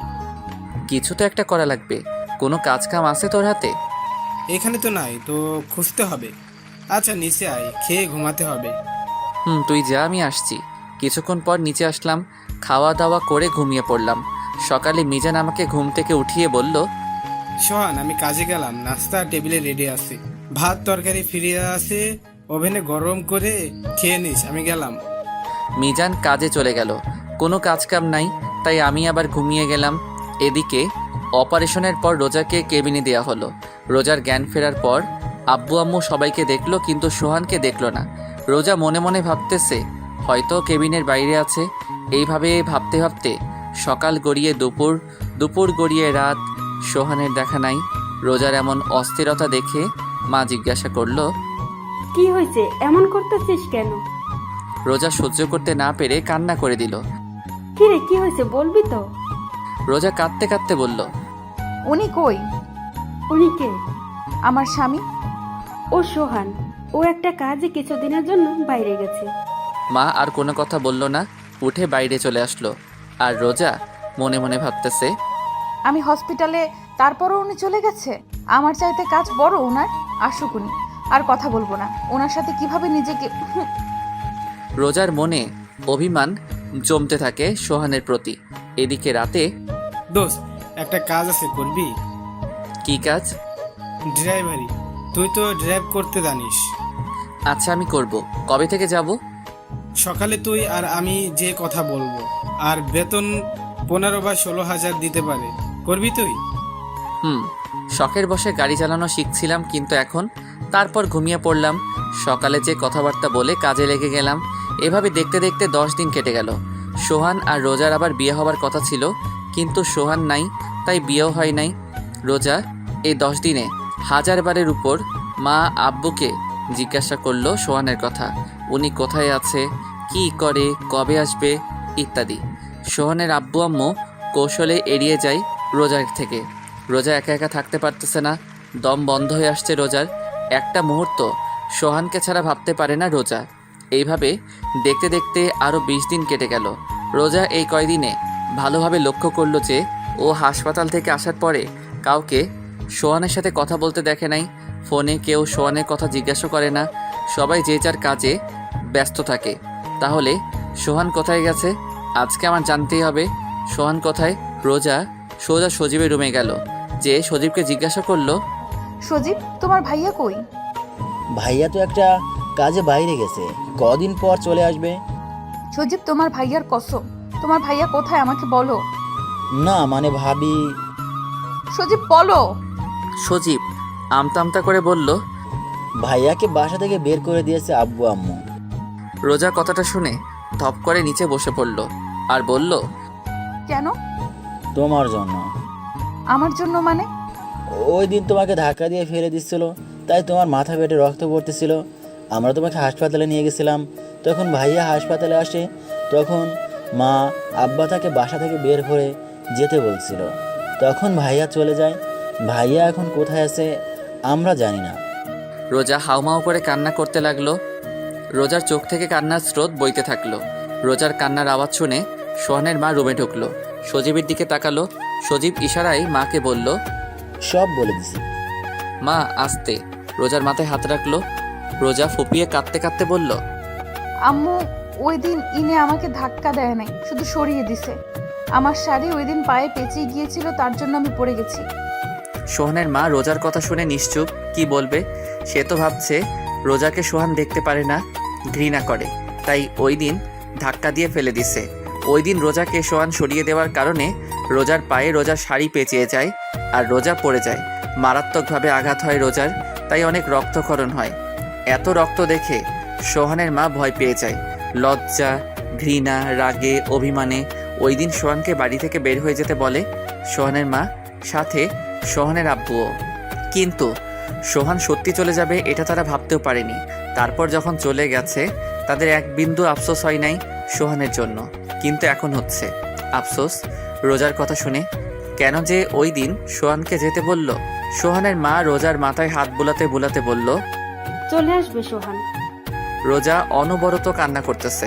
রোজা ফুপিয়ে ফুপিয়ে কান্না করতে লাগলো আর বলতে লাগলো, আম্মু আমি ওনার জীবনে আসার পর উনি কষ্ট ছাড়া আর কিছুই পায় নাই। তুই শুধু শুধু নিজেকে দোষ দিচ্ছিস। না আম্মু, আমার কারণে ওনার ভালোবাসার মানুষকে হারালে, আমার কারণে আজ উনি ওনার পরিবার ছাড়া। আম্মু আপনার পায়ে পড়ি, আমার কাছে আমার স্বামীর আইনা দেন আম্মু। রোজার এইভাবে কান্না করতে দেখে সোহানের মারও কান্না চলে আসে। সোহানের মা কান্না করতে করতে বলল, তোর স্বামীরা যেভাবে হোক তোর কাছে এনে দেবো মা, তুই একদম ভেঙে পড়বি না। রোজার আজ অনেক কষ্ট হচ্ছে। মনে মনে ভাবছে, কি দিলাম আমি ওনাকে? ওনারই কিছু দেওয়ার আগেই ওনার কাছ থেকে অজান্তে সব কিছু কেড়ে নিলাম। সোহানের আব্বু আম্মু ছোট ভাই খোঁজ খবর শুরু করে দিছে সোহান কোথায় আছে, কিন্তু তারা সোহানের কোনো খবর পায় নাই। সোহানের সব বন্ধু বান্ধবের কাছে গেছিল, কিন্তু তারাও কেউ সোহানের খবর জানে না। সোহানের আব্বু আম্মু সারাদিন খোঁজে রাতে বাসায় আসলো, দরজায় কড়া নাড়ল, সাথে সাথে রোজা দরজা খুলল। আজ সারাদিন রোজা দরজার পাশে বসেছিল, কখন নিয়ে আসবে সোহানকে আব্বু আম্মু।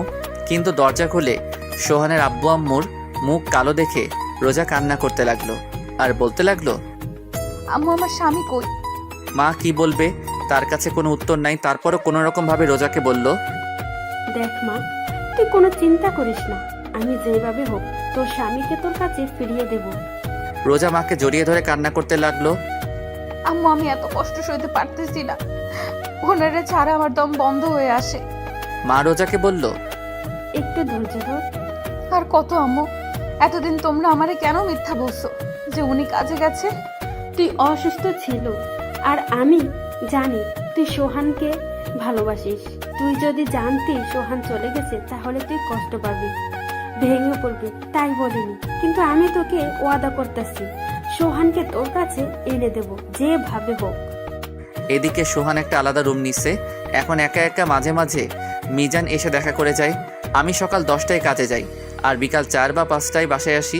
এসে রান্না বান্না করে একটু বাইরে ঘোরাফেরা করি, তারপর খাওয়া দাওয়া করে ঘুম। রিয়ার কথা আমার অনেক মনে পড়ে, রোজার কথাও মনে পড়ে। রাতে ঘুমানোর সময় রোজার সাথে আমার বিয়ে হওয়ার পর ওর এক একটা রাত আমার আলাদাভাবে কাটছে। কোনো দিন রোজা রাগ করে থাকতো, কোনো দিন কান্না করতো, কোনো দিন জড়িয়ে ধরে শুয়ে থাকতো, কোনো দিন আবার অভিমান করতো। আবার কোনো একদিন রাতে অনেক ভালোবাসা দিছিল আমাকে রোজা। জানি না ওই দিন রোজার কি হয়েছিল, বেঁচে আছে না মারা গেছে তাও জানি না। মাঝে মাঝে ফোনটা অন করতে মন চায়, মা আব্বুর সাথে কথা বলতে মন চায় এখনই বাড়ি যাই। কিন্তু যখনই বাড়ি যেতে মন চায় তখনই আব্বুর ওই কথা মনে পড়ে, আমাদের একটু শান্তিতে থাকতে দে। তারা কি বোঝে না তাদের ছেড়ে থাকতে আমার কত কষ্ট হয়, কত খারাপ লাগে। কাউকে কিছু বলতেও পারি না, সইতেও পারি না। এভাবে দেখতে দেখতে আরও 1 মাস কেটে গেল। অনেক খোঁজ করছে সোহানকে। সোহানের আব্বু আম্মু কিন্তু কোথাও সোহানকে পাই নাই। রোজা খাওয়া দাওয়া ধরতে গেলে ছেড়ে দিয়েছে। একবেলা খাইতো, 2 বেলা খায় না, তাও সোহানের মার জোড়াজড়িতে খাই। ঠিকমতো ঘুমিয়ে আসে না, ওর কাঁদতে কাঁদতে রাত পার করে। চোখের নিচে দেখে মনে হয় কেউ পাতিল থেকে কালি দিয়ে লাগিয়ে দিছে চোখের নিচে। রোজার এমন অবস্থা সইতে পারে না সোহানের মা শাড়ির আঁচলের আড়ালে মুখ চেপে বোবা কান্না করে। রোজা না খেতে অজ্ঞান হয়ে পড়ে। ডাক্তার ডাকার পর, ডাক্তার চেক আপ করার পর সোহানের মাকে বলে, মিষ্টি খাওয়ান। মানে আপনি দাদি হতে চলেছেন। মা আব্বু এই কথা শুনে খুশিতে কান্না করে দিল। রোজার জ্ঞান ফেরার পর রোজার জন্য খাবার আনলো মা। ভাত মাখতে মাখতে মা বলল, এখন থেকে আর না খেয়ে থাকবি না, কারণ এখন আর তুই একা না, বুঝলি? মানে আম্মু, আর আমি এখন ভাত খাবো না। চুপচাপ খা, নইলে আমার দাদু ভাই কষ্ট পাবে। দাদু ভাই মানে? আরে পাগল, তোর গর্বে তোর স্বামীর সন্তান। রোজা রোজার পেটের উপর হাত দিয়ে অবাক চোখে সোহানের মায়ের দিকে চেয়ে আছে। সোহানের মা ইশারায় মাথা নাড়িয়ে রোজাকে হ্যাঁ বলল। রোজা ঢুকরে কেঁদে উঠল।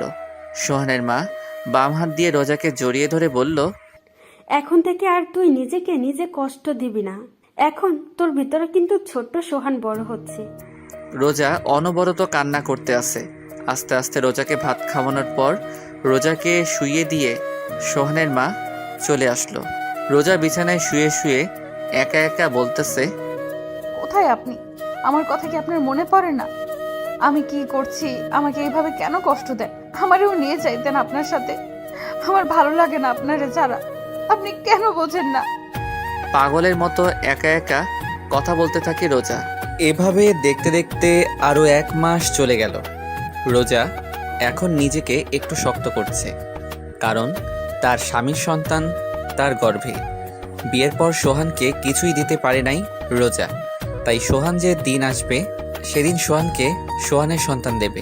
সোহানের মা সারাদিন রোজার আশেপাশে থাকে, রোজাকে কোনো কাজ করতে দেয় না। রোজার কখন কি প্রয়োজন রোজার বলার আগে এনে দেয়, কিন্তু সোহানকে এনে দিতে পারল না। সোহানের মা অনেক কবিরাজের কাছে গেছে সোহানকে ফিরে আনানোর জন্য।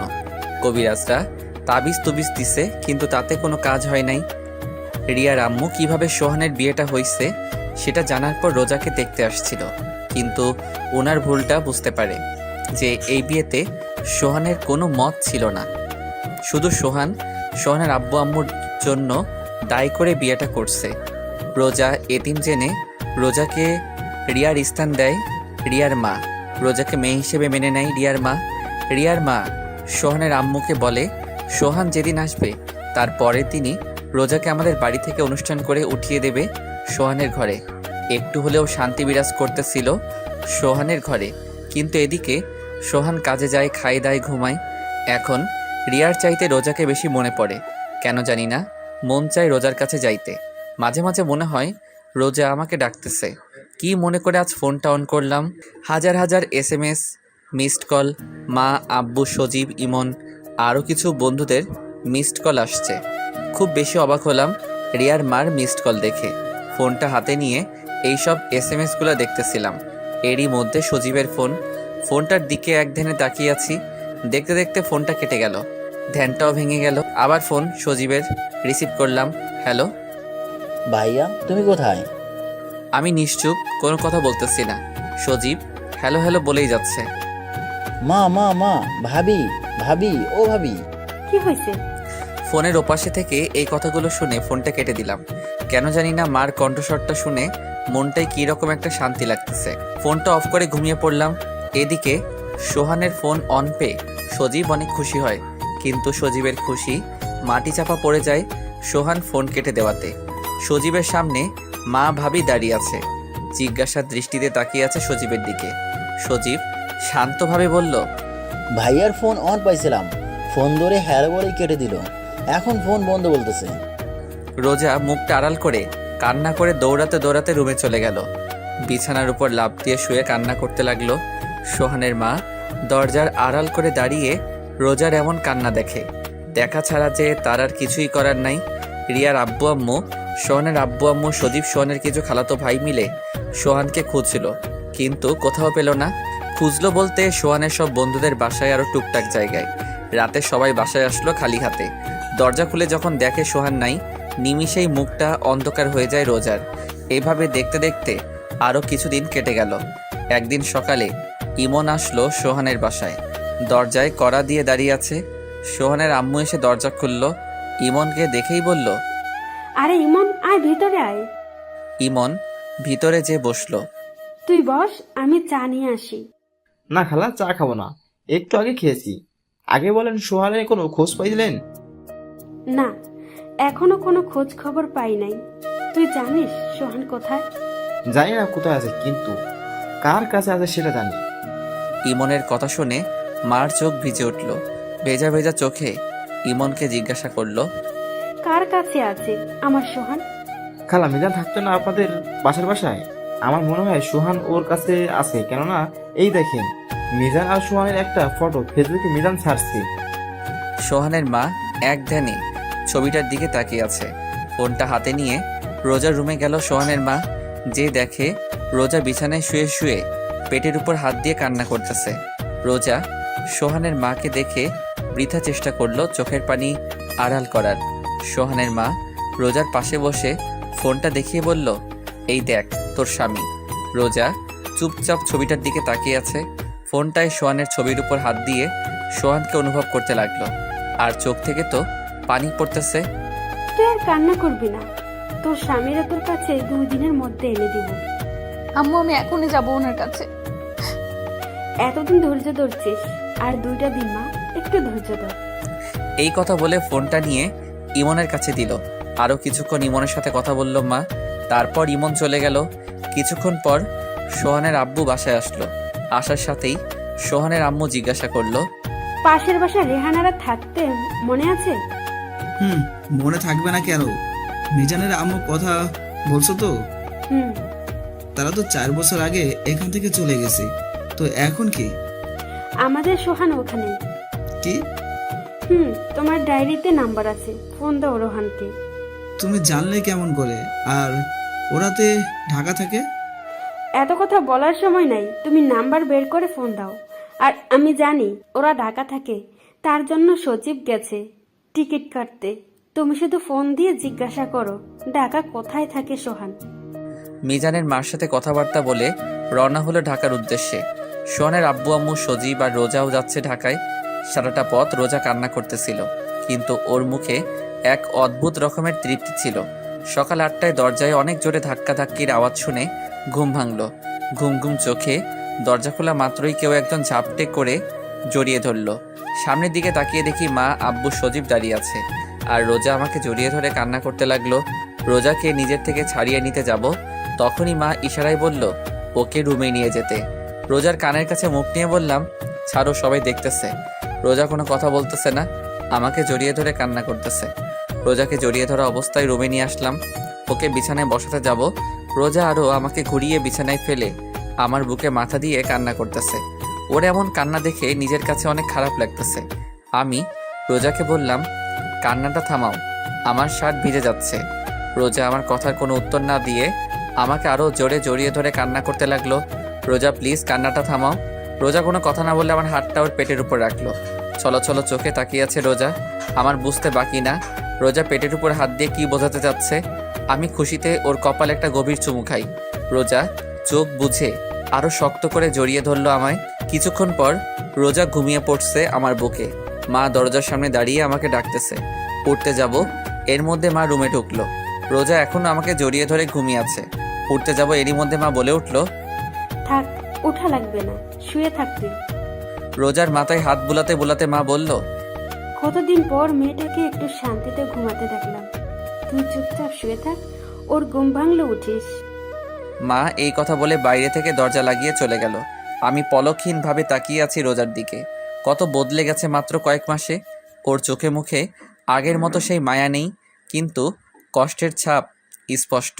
ও এমনভাবে আমার বুকের উপর মাথা দিয়ে শুয়ে আছে যে আমি নড়াচড়া করতে পারতেছি না। এমনভাবে আমার বুকের উপর মাথা রেখে আছে। দুপুরবেলা রোজার ঘুম ভাঙল। বুক থেকে মাথাটা তুলে আমার দিকে ঘুম ঘুম চোখে তাকিয়ে আবার কান্না করে দিল। রোজার চোখের পানিটা মুছে দিয়ে বললাম, কি হইছে, কাঁদতেছো কেন? ও কোনো কথা না বলে শক্ত করে জড়িয়ে ধরে বুকের উপর মাথা রেখে কান্না করতেছে। আমি ওর পিঠে আস্তে করে হাত দিয়ে একটু নাড়া দিয়ে বললাম, রোজা, তোমাকে আমি একদিন বলছি আমার সামনে কান্না করবে না। এইবার রোজা কান্না থামিয়ে চুপচাপ বুকে শুয়ে আছে। রোজা, রোজা, রোজা, কি কথা বলবা না? আচ্ছা ঠিক আছে, কথা বলা লাগবে না, এরকম বোবা হয়ে থাকো। দেখি সরো, আমি উঠবো। এই কথা বলার সাথে সাথে রোজা আরো শক্ত করে আমাকে জড়িয়ে ধরলো। তা কিছু তো বলো। আপনি আমাকে রেখে চলে আসছেন কেন? আমি কোনো কথা না বলে চুপচাপ শুয়ে আছি। আমার চুপ থাকা দেখে রোজা বলল, আপনি কি আমাকে আরো কষ্ট দিবেন? কি রকম অদ্ভুতভাবে কথাটা বলল রোজা।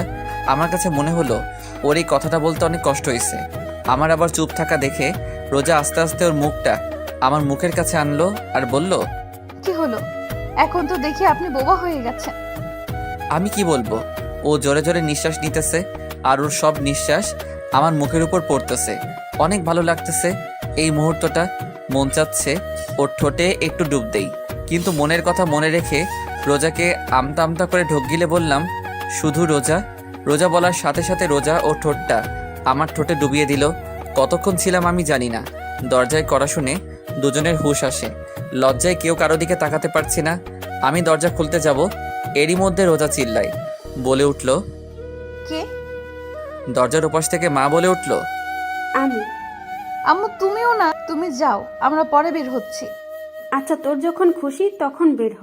টেবিলে খাবার রাখা আছে, আমরা একটু মিজানদের বাসায় যাচ্ছি। আচ্ছা আম্মু, ঠিক আছে। আচ্ছা, আমি যাই। তাড়াতাড়ি আসবে আম্মু। হুম। মা আব্বু চলে গেল। আমি রোজাকে বললাম, মার সাথে কেউ এভাবে কথা বলে? আমি বলি, আমার মা আমি যেমন কথা বলি তাতে আপনার কি?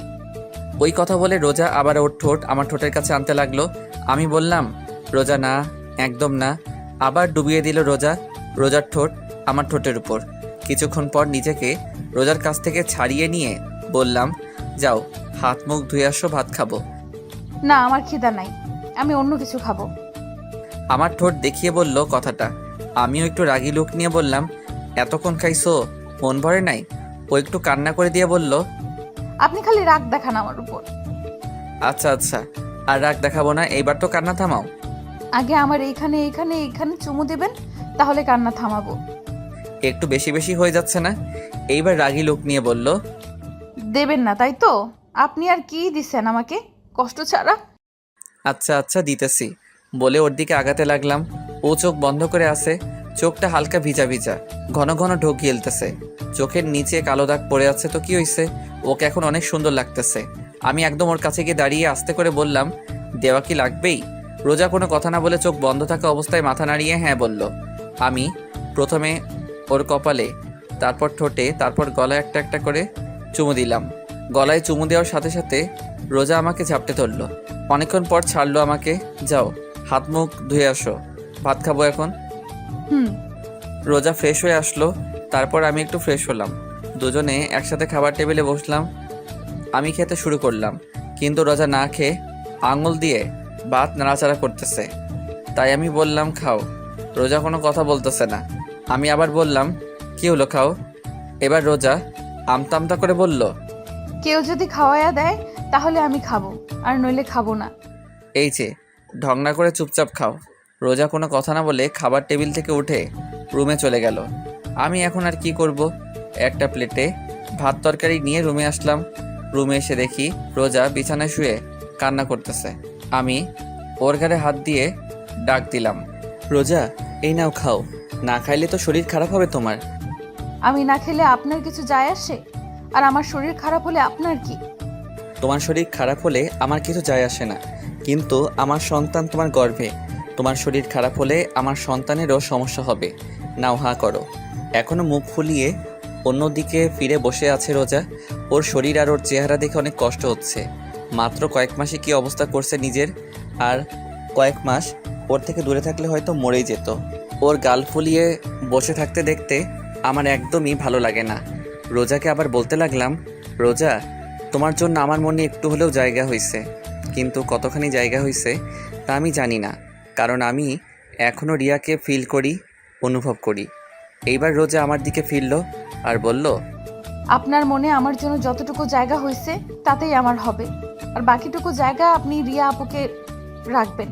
আর ভুলেও যদি অন্য কোনো মেয়ে আমার আর রিয়া আপুর জায়গায় আসে তাহলে কিন্তু আপনার।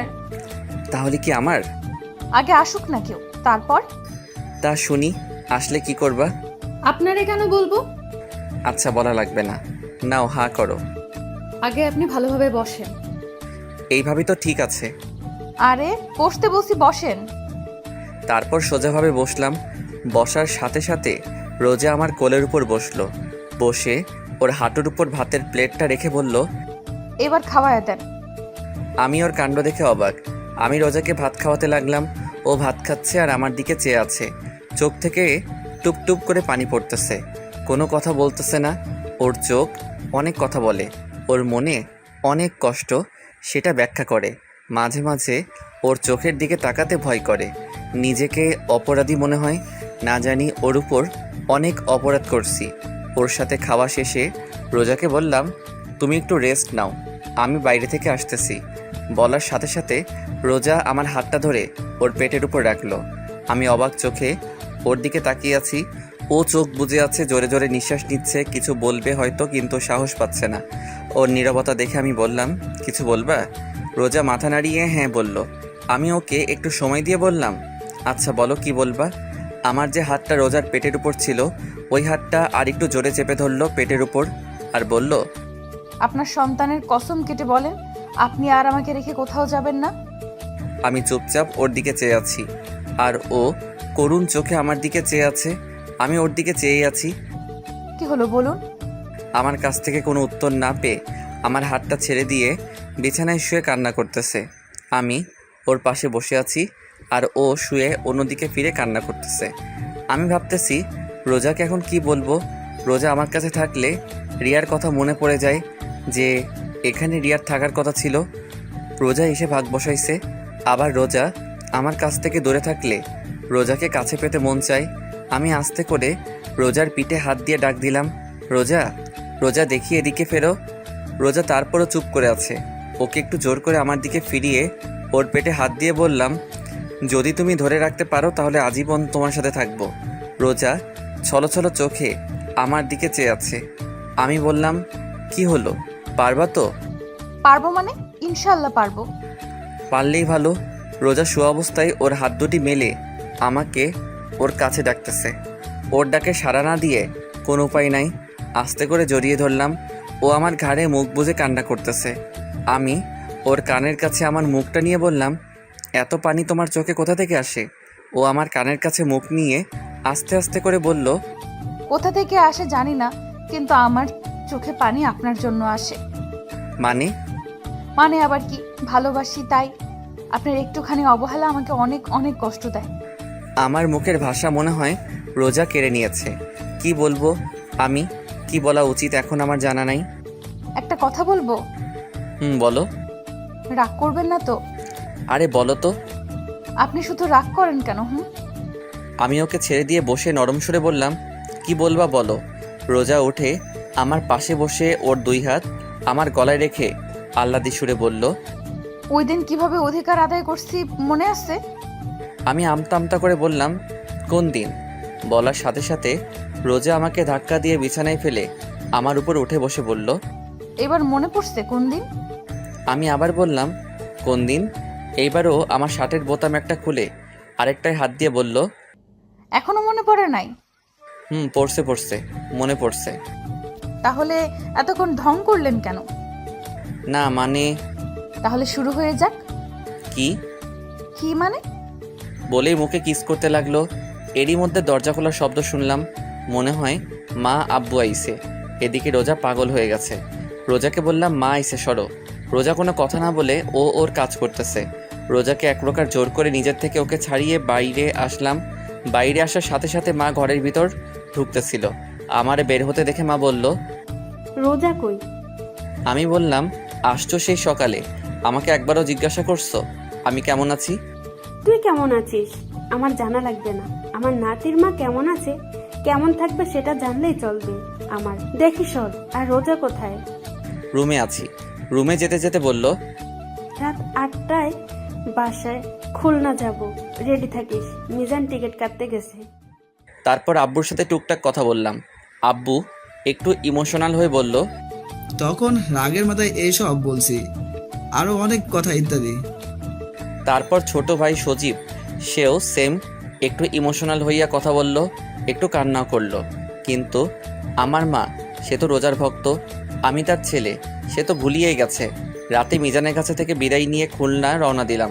আমার আর রোজাকে পিছনের সিটে দেওয়া হলো। মা আব্বু আমাদের থেকে 4-5 সিট আগে, আর তার আগে সজীব। রোজা জানালার পাশের সিটটাই বসছে। গাড়ি চলছে তার আপন গতিতে। রোজা ওর দুই হাত দিয়ে আমার এক হাত জড়িয়ে ধরে আছে। রোজার মাথাটা আমার ঘাড়ের উপর। জানালা থেকে বাতাস ঢুকতেছে আর সেই বাতাসে রোজার কিছু চুল আমার মুখের উপর পড়তেছে। অনেক ভালো লাগতেছে আমার। রোজার চুলে এক অদ্ভুত রকমের ঘ্রাণ আছে, কী রকম একটা মাতাল করা ঘ্রাণ। প্রায় মধ্যরাত, তখন আশেপাশে প্রায় মানুষ ঘুমে, আবার কেউ কেউ মোবাইলে ব্যস্ত। আর আমি চেয়ে আছি রোজার দিকে। অপরূপ সুন্দর লাগতেছে রোজাকে। কোন সময় চাঁদের আলো পড়তেছে, আবার কোনো সময় সোডিয়ামের আলো পড়তেছে রোজার মুখের উপর, যা ওর সৌন্দর্যকে আরও বাড়িয়ে দিয়েছে। অনেক ভালো লাগতেছে এই সময়টা। এইভাবেই সারাটা পথ রোজার দিকে চেয়েছিলাম। বাসায় এসে আমি অবাক, কারণ বাসায় মেহমান ভরা, মনে হয় কোনো আয়োজন হবে। রুমে আসলাম, কতদিন পর আমার নিজের রুমে আসলাম, বিছানায় গাটা এলিয়ে দিলাম। বাসায় আসার পর রোজাকে আর দেখতে পাই নাই। মনে মনে ওকে খুঁজছি, কিন্তু পাই নাই। লজ্জায় কাউকে জিজ্ঞাসা করি নাই। কিছুক্ষণ পর আমার দুই খালাতো ভাই আমার রুমে আসলো, এসে বলল, ভাইয়া এই নাও, এগুলো পরে বাইরে আসো। বলে আমার হাতে একটা নতুন লুঙ্গি আর একটা গেঞ্জি দিয়ে চলে গেল। আমি ওদের কথায় পাত্তা না দিয়ে লুঙ্গি আর গেঞ্জি বিছানার পাশে রেখে চুপচাপ বিছানায় শুয়ে আছি। রোজার অপেক্ষায় আছি কখন আসবে, কিন্তু ওর আসার কোনো নামগন্ধই নাই।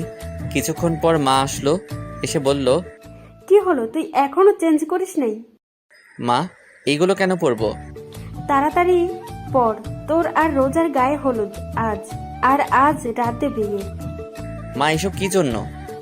তোর জানা লাগবে না, তাড়াতাড়ি পর এগুলা, পরে বাইরে আয়। বলে মা চলে গেল। এই রোজা যে কোথায় গেল? বাসায় আসার পর এখনও আমার সামনে আসলো না। লুঙ্গি আর গেঞ্জি পরে বাইরে আসলাম। ছোট ভাইরা আমাকে দেখে হাসতেছে। কোনো সময় তো আমাকে লুঙ্গি পরতে দেখে নাই, তো তাই হয়তো হাসতেছে। আমার কিছু খালাতো মামাতো বোন আর কিছু পাড়া প্রতিবেশী হলুদ শাড়ি পরে বাইরে বের হচ্ছে। আমি আমার খালাতো ভাই শিহাবকে বললাম, ওরা কোথায় যায়? রিয়া আপুদের বাসায়। আমি অবাক চোখে শিহাবের দিকে তাকিয়ে বললাম, রিয়াদের বাসায় যাই কেন? আরে রোজা ভাবি তো রিয়া আপুদের বাসায়, সকালে রিয়া আপুর মা এসে নিয়ে গেছে রোজা ভাবিকে। আমি শিহাবের কথা আগামাথা কিছুই বুঝি নাই। তা রোজাকে কেন নিয়ে গেছে রিয়ার আম্মু? রিয়ার আব্বু আম্মু রোজা ভাবিকে রিয়ার স্থান দিয়েছে, তাই এখন থেকে রোজাই রিয়া, রিয়া আপুর আব্বু আম্মুর কাছে। বুঝলাম। তা ওরা কি করতে গেছে রিয়াদের বাসায়? কি করতে যাবে, রোজা ভাবিকে গায়ে হলুদ দিতে গেছে। ও আচ্ছা, আমি রুমে যাই, দরকার পড়লে ডাক দিস। আচ্ছা। রুমে এসে বসে বসে ভাবতেছি, রিয়ার আব্বু আম্মুর আবার কি হলো?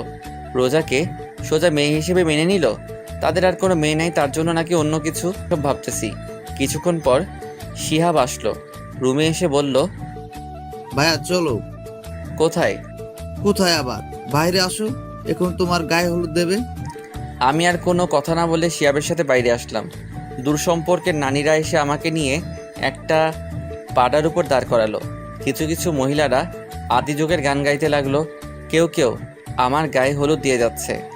এইভাবে অনেক নিয়মকানুনের পর শেষ হলো গায়ে হলুদ। আমাকে ভালো মতো গোসল করিয়ে ঘরে নিয়ে আসলো। সন্ধ্যাবেলা একটা শেরওয়ানি পরে কিছু লোকদের সাথে রিয়াদের বাসায় গেলাম। অনেক সুন্দর করে সাজানো হয়েছে রিয়াদের বাড়ি। পুরা বাড়ি লাল নীল ছোট ছোট লাইটে ভরপুর। রিয়াদের বাড়ির ভিতর ঢুকলাম, বুকটা ধকধক করতেছে। বাড়িতে ঢোকার সাথে সাথে রিয়ার ছোট ভাই দৌড়ে এসে আমাকে জড়িয়ে ধরলো। আমি ওকে জড়িয়ে ধরে বললাম, কি হয়েছে? ও কোনো কথা না বলে আমার হাত ধরে বরের বসার জায়গায় বসলো।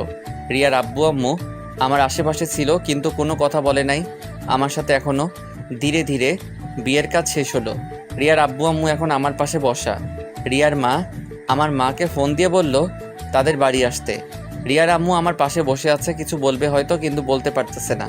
ওনার এরকম অবস্থা দেখে আমি জিজ্ঞাসা করলাম, খালা কেমন আছেন? কোনো কথা বলতেছে না, শাড়ির আঁচলটা মুখে দিয়ে অন্যদিকে ফিরে আছে। আমি এবার বললাম, মা কেমন আছেন? রিয়ার আম্মু আমার দিকে ছলো ছলো চোখে তাকিয়ে আছে। আমার সামনে দাঁড়িয়ে তার হাত দিয়ে আবার গাল ধরে বলল, আমাদের ক্ষমা করে দিস বাবা। আপনি এগুলো কি বলতেছেন? ওই দিন রিয়াকে তোরে দেখতে দিই নাই। আরে থামো, কি এসব কি কথা বলতেছো? না মা, নে। ওনার কথা বলা শেষ হবার আগে আমার মা আসলো, এসে রিয়ার আম্মুকে বলল, কিসের জন্য ডাকলে? চল নতুন বউ বরকে একসাথে ঘরে তুলে নিই। চল, এতে আবার আমারে ডাকা লাগে? কিছুক্ষণ পর রিয়ার আম্মু আমার হাত ধরে নিয়ে রিয়ার রুমে নিয়ে যেতে লাগলো।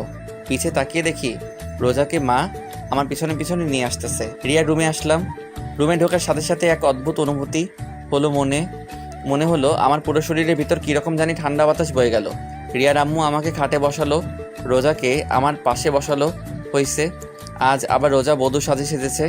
রিয়ার আম্মু আমার হাতটা নিয়ে রোজার হাতের উপর রাখলো, রেখে বলল, সোহান আজ থেকে রোজাকে ভালোবাসবা রিয়ার মতো, কারণ এখন থেকে আজীবনের জন্য রোজা আমার মেয়ে। এইবার মা আমার আর রোজার হাত ধরে বলল, সোহান যে চলে গেছে তাকে ভেবে কোনো লাভ নাই। আমরা এখন রিয়ার জন্য দোয়া ছাড়া কিছুই করতে পারবো না। এবার আমি বললাম, দোয়া করব আল্লাহ যেন পরকালে আমাকে রিয়ার সাথে রাখে। আমার কথা শুনে রিয়ার আম্মু আর আমার মা আমার দিকে অবাক চোখে তাকিয়ে আছে। রোজার দিকে তাকিয়ে দেখলাম মাথা নিচু করে মুখ কালো করে আছে। রোজার মুখ কালো দেখে রিয়ার আম্মু রোজার থুতনি ধরে রোজাকে বলল, ও ওর ভালোবাসার মানুষকে চাইছে, আল্লাহর কাছে তুইও আল্লাহর কাছে তোর স্বামীরে চাইবি। রোজা শুধু মাথা নাড়িয়ে ঠিক আছে বলল। আরও অনেক কথা বলে রিয়ার মা আর আমার মা আমাকে আর রোজাকে রেখে বাইরে থেকে দরজা আটকে চলে গেল। আমি আর রোজা দুজনে চুপচাপ বসে আছি, কেউ কোনো কথা বলতেছি না। আমি আস্তে করে বিছানায় শুয়ে পড়লাম। রোজা এখনও খাটে বসা। অনেকক্ষণ হয়ে গেল, রোজা এখনও চুপচাপ বসে আছে।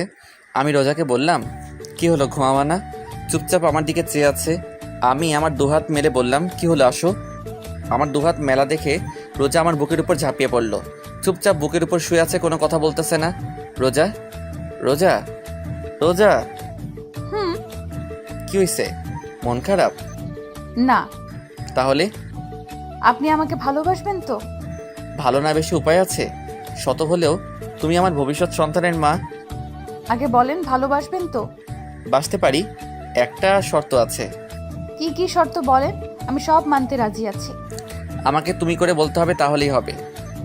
আচ্ছা ঠিক আছে। রোজা, বলো। আজকে আমাদের কি রাত? কি রাত?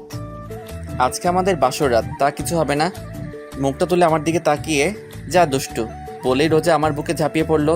আর শুরু হলো সোহান আর রোজার নতুনভাবে পথ চলা।